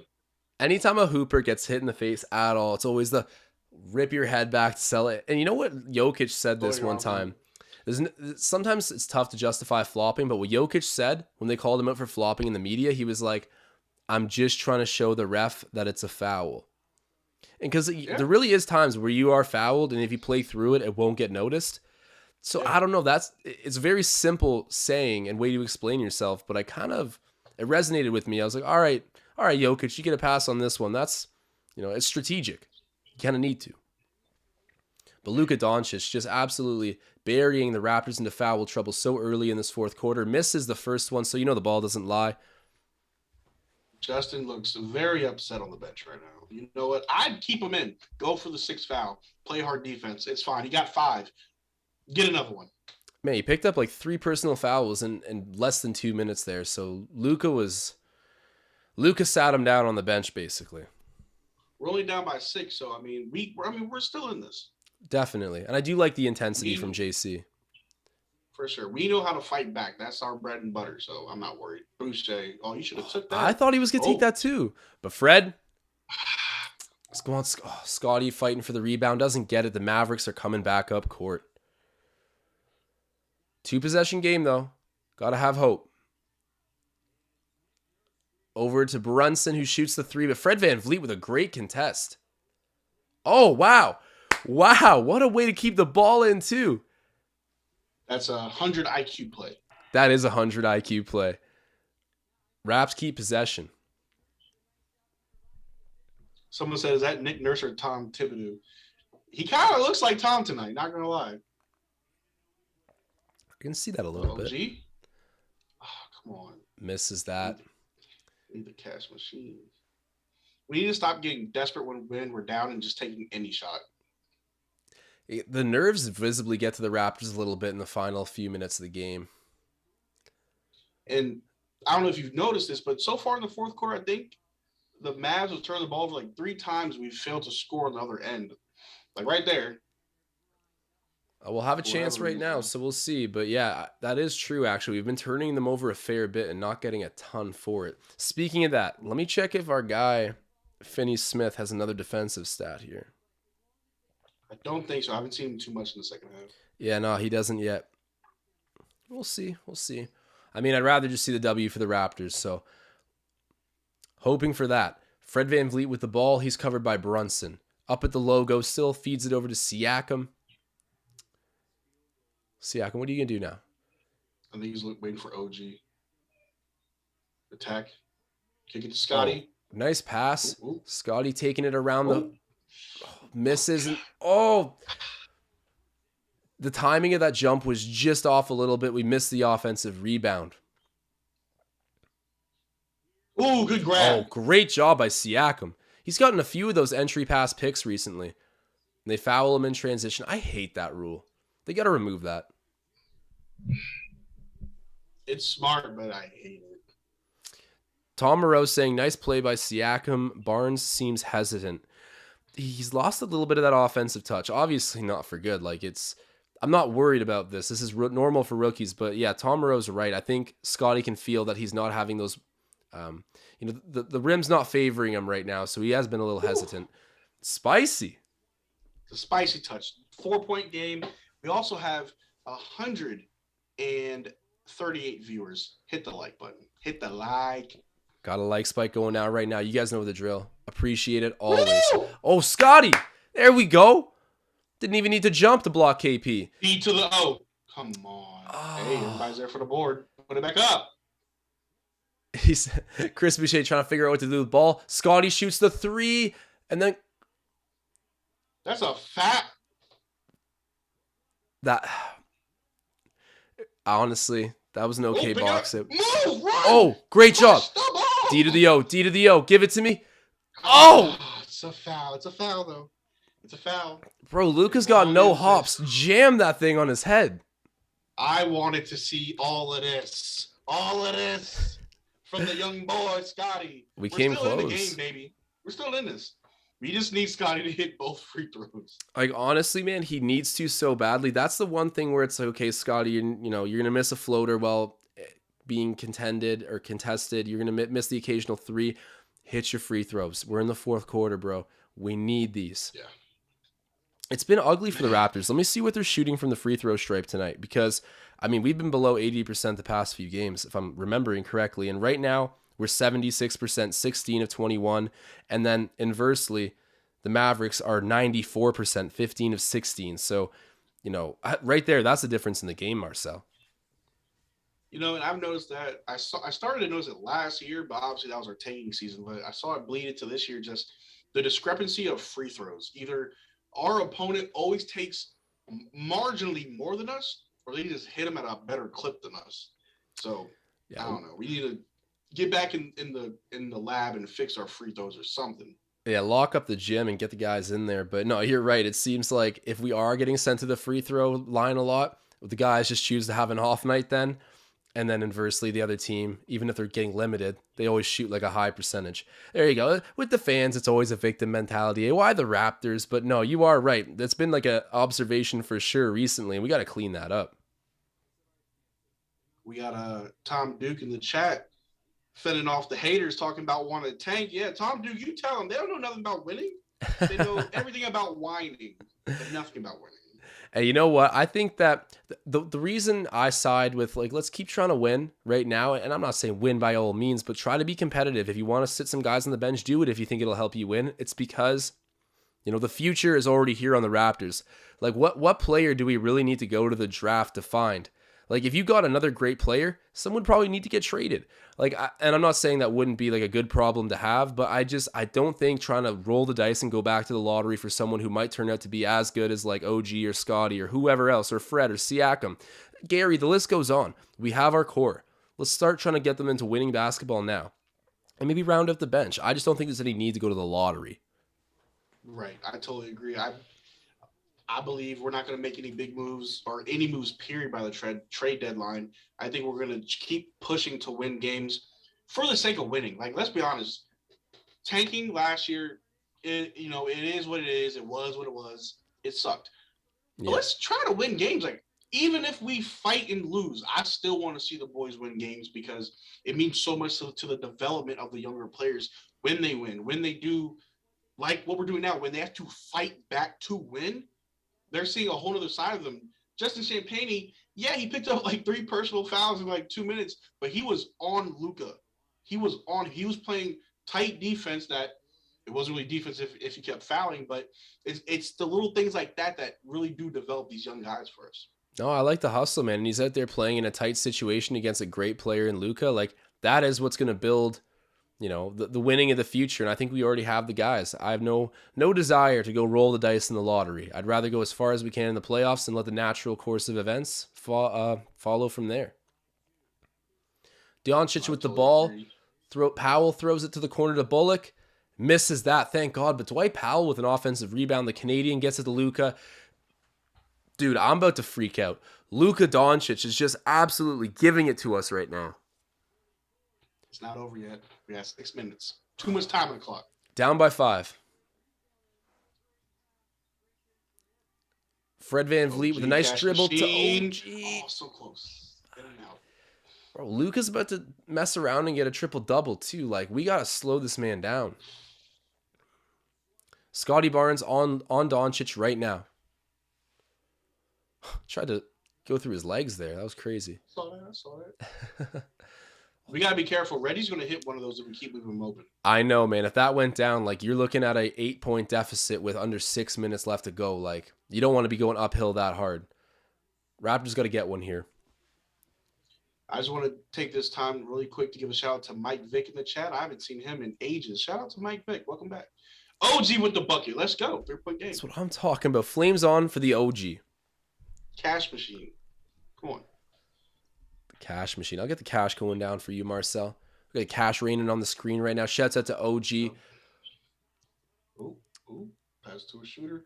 No good. Thank God they've missed those last few. But the offensive rebounds, I mean, we've been getting them, but so are the Mavericks right now. We need Justin Rodman. Oh, my. What did I tell you about Reggie? Yeah. No, there he is. Right on cue. You let the man shoot that many open 3-pointers. And to be honest, it's because Luka is sucking the D into a vacuum right now anytime he cuts on the ball. Timeout. Down by 2 possessions here. It's 87-93. Whew, don't go anywhere, folks. This is a good one. And if you're watching right now, drop a like spike. Help us get that like number as high as it possibly can be. You know what? I still got a lot of optimism for this game. being down 6 points never looks great, but there's 4:50 left in this one, Marcel, and I think that the Raptors are fully capable of getting a swing and winning this. You know, I think we need to call in the cleaner. Someone get Matt Thomas on the phone. Yeah. Matt Thomas. Oh, sorry, cut out for a second. Matt Thomas. That would be like Mr. 99%. Matty Ice, let's get him. Mr. Instant Offense. That was the funny thing. Last season, anytime we were struggling, oh my God, the requests to see Matt Thomas on the court came raining in from everyone. This is a situation where the whole chat would be writing Matt Thomas. But he is a Chicago Bull. He's over in Chicago, and I was watching the game the other day. They played against the Grizzlies. They lost, but like Matt Thomas can hit a three. And right when I said that, he hit it. It's like, yep, but he can't play defense. And on the next possession, his man blew right past him. I'm like, that's why we let him go. That's why we traded him. You know what's interesting about Matt Thomas, though?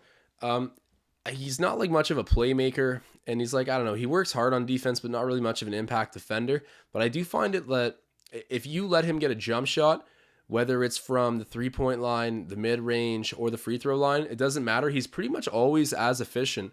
Like, I noticed a few times he would pump fake because people know this game, right? They're going to contest on him like crazy out on three. He would pump fake, go to the mid-range, and hit a mid-range shot. Like, I think that his skill set can't be ignored in the NBA. Like, it's not very complete. He's not a complete player, but teams are constantly going to have this guy hanging out around the bottom of the roster somewhere forever, as long as he wants to play in the NBA. Just got to work on that defense. Come on. Yeah. He tries defense, hard. I mean, defense is just effort. You know, I can't teach you, outside of defensive schemes and placement, I can't teach you how to be a better defender. It's all from effort. Like, that's all it is. That's facts. No, you're definitely right. And that's what the Raptors look for in their guys. But Mustafa bringing this up in the chat, Marcel, this is too funny. He's saying, no one has asked this tonight, so I have to do it. Where's DJ Wilson? Where is DJ Wilson? Well, my inside sources, who I will keep unnamed, have informed me that he's currently inking a permanent deal with the Raptors. Don't quote me on that, though. Don't quote me. See, I don't see him on the stat sheet tonight, Marcel. I don't know. Let me see. No, I mean, there's no reason why we would sign him to a second 10-day than just never let the man touch the court. I think he got hurt. I agree. It doesn't make sense in theory why it would happen. Maybe in reality, like, he got hurt. I don't know, dude. Oh, come on. The Leafs lost too. 6-3. That's brutal. We need a win tonight, guys. Oh, gee. That's a grown man dunk. That's a grown man dunk. We're so good at scoring out of the timeout. Nick Nurse is a genius. Siakam's covering Luka. Doncic has been red hot. Come on, Scottie, stay on him. He's going to try to step back. Stay on him. Clog the paint. Great job. No Dirk fade away here, good sir. Great job by Scottie Barnes. OG's holding his mouth. I think he might be hurt, but I'm putting on the Flames for a great defensive play by Scottie Barnes. Matching feet. Oof. Shoot it. OG or Fred, I dare you to just shoot it. Just a logo shot right now. We need some smart possessions. Scottie, he wants a piece of Luka. Shoots over. There we go. That's what I like to see, man. That's the Kawhi Leonard vibe that Scottie Barnes has in the mid-range. Back you up, square you up, and hit it.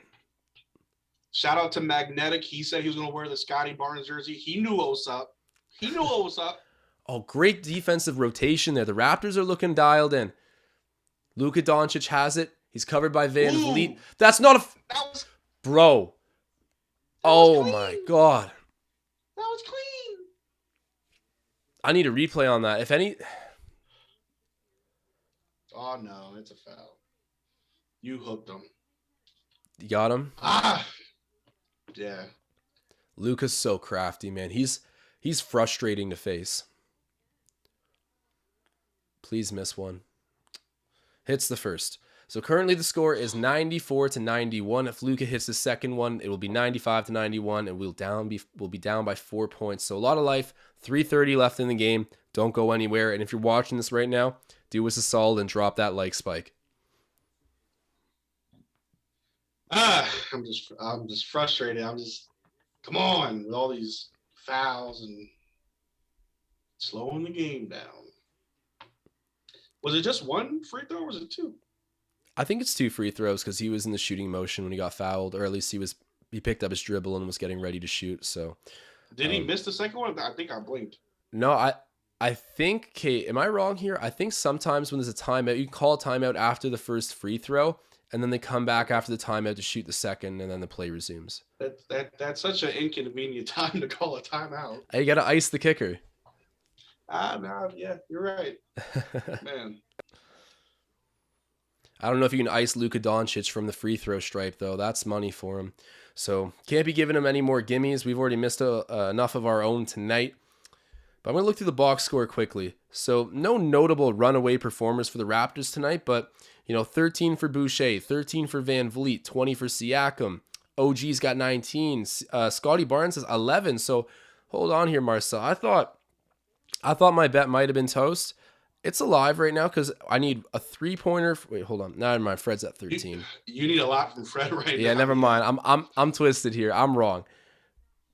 But yeah, we've got all of the guys who've been playing in double digits except for Justin Champagnie, who only hit that one 3-pointer, but he was doing his thing on the offensive glass, and Luka Doncic just baited him all day into fouling out, even though he's got one more foul to get. Nick Nurse is keeping him on the bench for now. I'm just saying, I would definitely put in Justin Champagnie. Go out there. If you get fouled, that's fine. Late game hero. Almost did that for the OKC game, but Luka Doncic is able to hit both, so we're down by 4 points. Just over 3 minutes to go. This one's going to come down to the wire. VanVleet brings it over half. Too much time on the clock. That's good. Ooh. But he's going to get back. Jeez. Fred VanVleet, you cannot be shooting air balls at this time. Careful with those, man. Ooh, attacking. Oh, he should have kicked it. Whatever. He gets bailed out with the foul. That's what he wanted. Slow down, stop the clock, get those free throws. I'm totally fine with that. But he needs to watch with those threes. There's not falling tonight. They're really not. This is one thing that I noticed that Kyle Lowry had to work into his game, and VanVleet will need to do the same, is Kyle Lowry, when he drives, he's very good at quickly making a decision to abort going to the rim and finding the open guy. Don't get me wrong. Fred VanVleet did just get fouled, so he'll be shooting 2 or whatever the case is. I don't know if we're in the bonus. Actually, no, it's a shooting foul. He'll be shooting 2. The main thing here is that I did think Scottie Barnes was pretty open there on the baseline, and he wasn't even looking at him. So, the tunnel vision for Fred can be a little bad sometimes, but, it's going to be natural developments for him. And he's already proven himself as a much better playmaker than he was even a season ago. So coach's challenge, and it's looking like a clean block. So we'll see. Maybe on the body from Dorian, but See, you got this stream online. Like, I'm looking at a Casper mattress commercial right now. I wish I was getting the replay. Man, I got some people in the chat talking about Masai took Precious over Tyler Hero. Let's say Tyler Hero was on the table. I can see why he didn't want to take him. We are pretty guard heavy, and at the time, Miami Heat, they weren't happy with Tyler Hero. Like, I remember there was some grumblings with, he kind of cares more about being a celebrity than a basketball player. All of this, that, and third. But I understand why. When you look at a team as far as positional needs, I can see why we chose Precious. I can too, which is why I still believe it a little bit. But part of me, I don't know. I think rumors can start insanely quick in basketball or any sport, in life in general. But I feel like, because people knew there was a little bit of tension there, maybe they said that deal was on the table. I tend to think that, I don't know. Precious Achiuwa could end up being a really great player. I mean, Ben Wallace, are we saying that, Marcel? But I don't know. I don't know if it's entirely true. Part of me really doesn't think that was actually a thing. Even though I think there's like a 10% chance that was actually offered to the Raptors. I don't think it's like, this could be a rumor very well. I have a gut feeling if it was offered, the Raptors would have had the knowledge to take him instead in the trade. But I'm not going to lie. I'm happy with our guy Precious too. Like, I don't want to come raining down on his parade too hard. All right. So I think the coach's challenge failed. So we're good. Hey, there we go. I don't know what they called it on. I have it on mute, but it looked clean, but if it was the contact, I'm fine with that too. Now, innocent until proven guilty. There we go. Hits the first one. That's a big swing right there that we can get 2 points up on the board potentially. Let's see if he hits the second. All right. course. There we go. And now, I'm gonna knock on some wood, Josh. yeah. It would be kind of poetic if my first appearance we get an overtime game. Ooh, Marcel, let's see where it goes, man. Spicy. I would like that. We're working after hours tonight, Marcel, but hey, if we can just get a win, game winner too, I wouldn't mind that. Woo. Thank God Luka Doncic misses that. Woo. My heart. Yeah, dude. Anytime he pulls up, I have a heart attack. He's so good. Yeah. Ooh, switching off to Pascal. Oh, Cleaver can't hold you. Oh, to OG. Oh, gave it. Oh, great pick. And then come on, you. that's a long two, I think. Anyways, oh, are we being too generous with the ball? We should have settled for the 2. We should have settled for the 2. Or Siakam even could have just taken who was it that was covering him to the rim there? Because if we could have gotten the 2, that would have made Dallas desperate. We need to put the pressure on Dallas. We should have settled for the 2. Wow, good board, push it. Bro, Brunson stopped on a dime there. Thank God he missed. Hold on. I think you're gonna be happy with this. Hey, Fred VanVleet, the bald mamba is seeing the future before it happens. Oh my God. So I didn't see it happen. I saw it when you saw it, but the chat was going crazy. For me, I already know. All of your man, see the chat gives spoilers, and the last couple minutes, we gotta make sure we're locked in on the TVs because. Yeah, the chat can spoil it for sure. Luka got a nice little layup, so we're only down by 1. Still too much time on the clock. Fred, you got another one in you? That was hype, man. That was hype. But Susie was saying he'll hit those in the 4th. It's all good. We got time. We got too much time on the clock. 1:18, too much time. Only down by 1, baby. Yeah, you're right. We got some time here. Luka Doncic with the ball. Everyone down in Dallas on their feet right now. Trying to run the clock out. Great defense by the Raptors there. Great rotations. And then Luka from deep. Oh, dear God.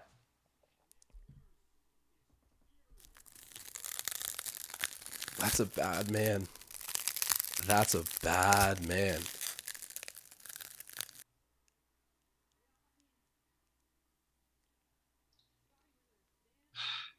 I don't fault the defense for letting him take that. But it's Luka Doncic. You know what I'm saying? Like, that was a long 3. It's like, yeah, sure, take it. But I'm letting him shoot that, bro. Luka, yeah, but you'd be disadvantaging yourself to contest a shot that is 7 feet behind the 3-point line. At that point, he's going to pump fake you and take you right at the line. Like, if Luka's going to hit those, then I don't know what to do other than just give him his credit. Like, holy smokes, man.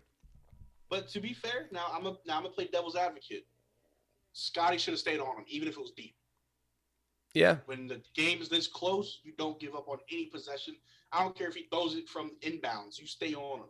So Scottie should have known better. Him just kind of waving it off, bad play. From a coach standpoint, that's what you would say. It's you know what? And I'll play reverse devil's advocate here just because I feel like, if you do press out that far, Luka Doncic's first step has beaten everyone tonight. And then, the whole defense needs to collapse on him. But then again, Marcel, I would way rather force a role player to shoot at this point in the game. But Luka, no matter what happened there, Luka Doncic ended up splashing it from deep, and the Raptors need to figure this out quick. Down by 4. Minute left. We are in crunch time, ladies and gentlemen.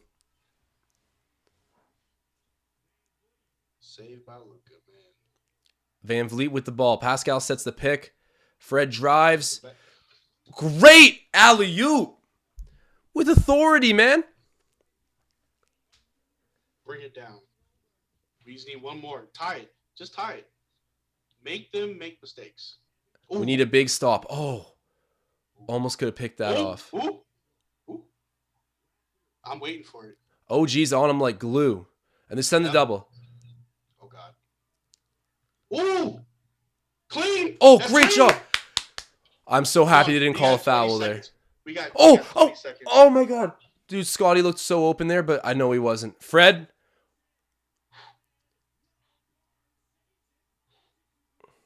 Chris. Damn. Why are we shooting threes? There is a little bit of hope Wait, here, hold Marcel. on. Hold on. Hold here, Wait, hold Marcel. on. Hold on. Who's the foul on? Luka was arguing with the ref. I think we fouled after he got the rebound. I think he was trying to say me. Why are we taking threes, bro? I don't know, man. You know what? If one of those went, we would have been happy, but jeez. Yeah, I think Luka might be complaining about that play on Kristaps or that Boucher made on Porzingis in the defensive end. He did kind of shoulder him out there, but they were fighting for a rebound, so. Yeah. Why are y'all shooting threes? Settle for the 2, go to overtime, bro.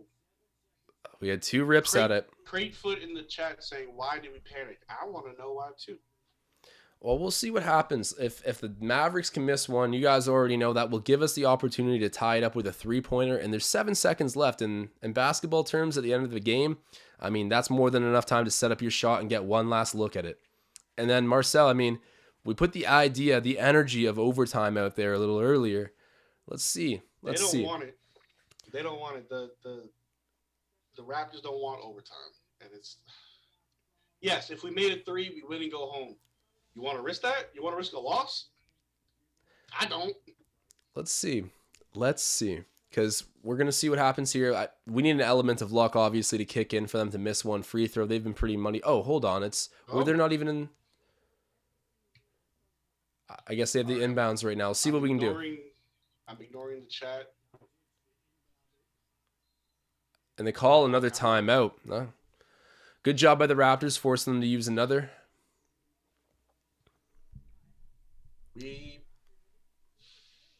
What's the viewer count look like in here? Refs, man. Yeah, bro. Luka's an absolute baby, but he is nasty. I got to give him that. Ugh, man. We outplayed ourselves, man. That's what it was. Luka had a great night. That was it. Yeah, he did have a great night. He brought this team back. He hit some big time buckets, and we try to answer on the other side, and that failed. We lost to ourselves. We outplayed ourselves tonight. If we lose 7 seconds, that's too much time on the clock. I like to think. Hey, we got a little bit of hope here. Of course, we have an element of luck, like I said, that'll need to kick in. But Marcel, we did beat ourselves. I think we did the right things in terms of, we guarded hard. Dallas is pretty limited. 100 points is what it is, but Luka Doncic went off.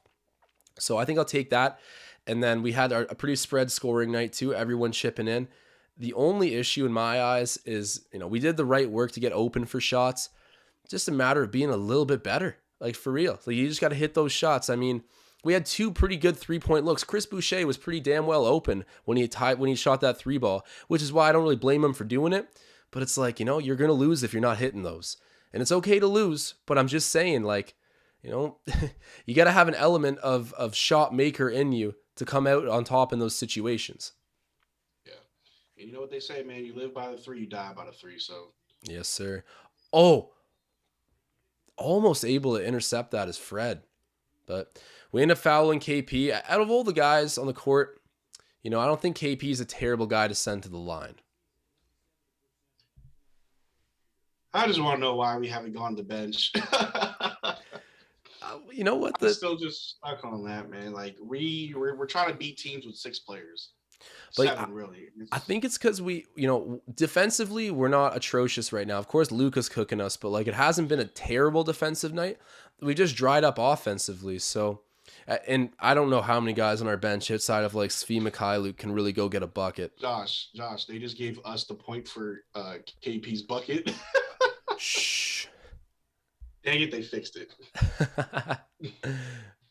That's funny. Let's see what happens here. I mean, he's got to miss this one to keep the game alive. Have you noticed the past few losses are always within 4 or 5? Yeah, they've been all close. And there he goes, drills it. So KP, ice cold, seals it at the free throw line, essentially. We call a timeout anyways to break down how we're going to approach this. But the reality is I think we're leaving Dallas with a loss. And that's an unfortunate way to end what's been a really fun live stream with you, Marcel. Thank you again for coming on here, man. It's been a lot of fun. It's been a lot of fun, Josh. Thank you for having me on the podcast. Hope I did well. I saw it in the chat earlier. Couldn't really see my face too much. Hopefully, if I am to return, who knows, I'll make sure to get a light add some ambiance. I threw a little sheet because I have a mirror behind me, but next time I'll come prepared. Hey, Marcel, you killed it, man. Definitely killed it. If you ever go back and look at some of the videos that I did when I was first getting in front of a camera with the Raptors Digest, like it's just so night and day. And I'm far from finished in terms of the improvement I want to make doing streams and just videos in general. But it happens quickly. So Marcel, you're starting off already really good here. Appreciate you big time. And guys, I don't know how many people we have in here right now. Marcel, if you can let me know, that'd be great. But if you're watching this, drop that like spike, help out the channel, get that number as high as you can. We have 163 live viewers, only 98 likes. You know what you gotta do? Hit the like. Marcel, you got the voice of an angel, man. You ever go into singing? I got the voice of maybe a drunk homeless angel. There's a genre of music for that, I think. Yeah, someone likes it. Let's see how we end it. Maybe OG gets it. Play. Nope, because we're not that lucky. It is what it is, man. Whew. Well, let me run through the box score quick, but Precious Achiuwa, 12 points, 5 rebounds. Scottie Barnes, 11 and 5 tonight. He still hasn't broken that scoring slump. It's getting a little bit better. The Heat game, he looked good. Tonight, he looked all right, but there's still some work to be done there offensively. OG Anunoby, 19 minutes, 8 rebounds, 2 assists, 8 of 15 from the floor, 1 of 4 from three-point range. He had 3 steals. That's not a bad night for OG, but unfortunately, we do end up losing. 20 points for Siakam, 8 rebounds, and 3 assists. I mean, the floor for Siakam's points line is like at 20 these days. Like he's always flirting with that. And then VanVleet's got 18, 2, and 12 assists. I slept on that, but I'll put on some flames for VanVleet with 12 apples tonight. Okay. That's nice to see. And then Boucher, 15 and 12.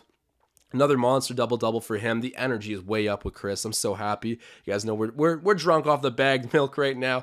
And then Champagny, 16 minutes, 3 points, 4 rebounds. Yeah, and you end up losing by, what was that, like 4 points there. It's the final score of 102 to 98. Marcel, what's your immediate takeaway from this one? Man, like I said, Luka was really the only one having a fantastic game, in my opinion, for what I saw. The box score may say different, but we beat ourselves. We're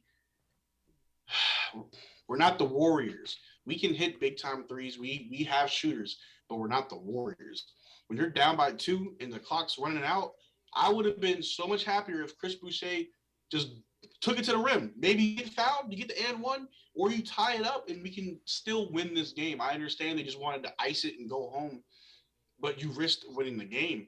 And again, if we're not playing our bench, if we're not throwing more players out there, you obviously want to win. You don't give up when the lead's that close. No, so I don't know why we didn't try to extend those chances by trying to get overtime. But my takeaways were, say what you want about Pascal. I think he had a good night. Fred, those shot selections got to be much better, man. You had 18 points, but you missed quite a lot of threes. But I think Chris Boucher is still fine, even though that last 3 looked bad. I think people might blow it out of proportion because he was the last man to take the shot, but Fred took one too. So gotta just take it on the chin and hope we win the next one. You live and die by the 3, man. And you said something there that like hit me like a wall. It's so true. How late road trip vibe is going for the 3 instead of trying to tie the game. That's like, we'll look for a good 3-pointer, and if we hit it, hopefully we win, and if we don't, we walk away with a loss. It's just almost like, in a playoff game, you got to go to tie the game there, like no matter what. And it just kind of screams, we're on a road trip, we're tired, we're missing a couple guys. It didn't seem like the best winning move, but I understand why a team in the regular season on the road does those things. Maybe I wouldn't personally, but it does seem like the vibe of a late road trip decision to go for the 3 instead of the tie game, and it results with the Raptors losing. Marcel, all game you wanted to see more of the bench out there, and I gotta say I differ a little bit there, just from the standpoint of I think our struggles tonight were offensively, not defensively. If there was defensive struggles, I would say let's go to the bench, let's up the ante a little bit with Yuta Watanabe. Boucher already played. Banton's a great defender. Champagny's really good. Svi Mykhailiuk can even play some defense too. But offensively, I think we roll with the right dudes. But we just didn't get our shots. And it comes down to putting yourself in the gym, I think, working on free throws because those were ugly again tonight.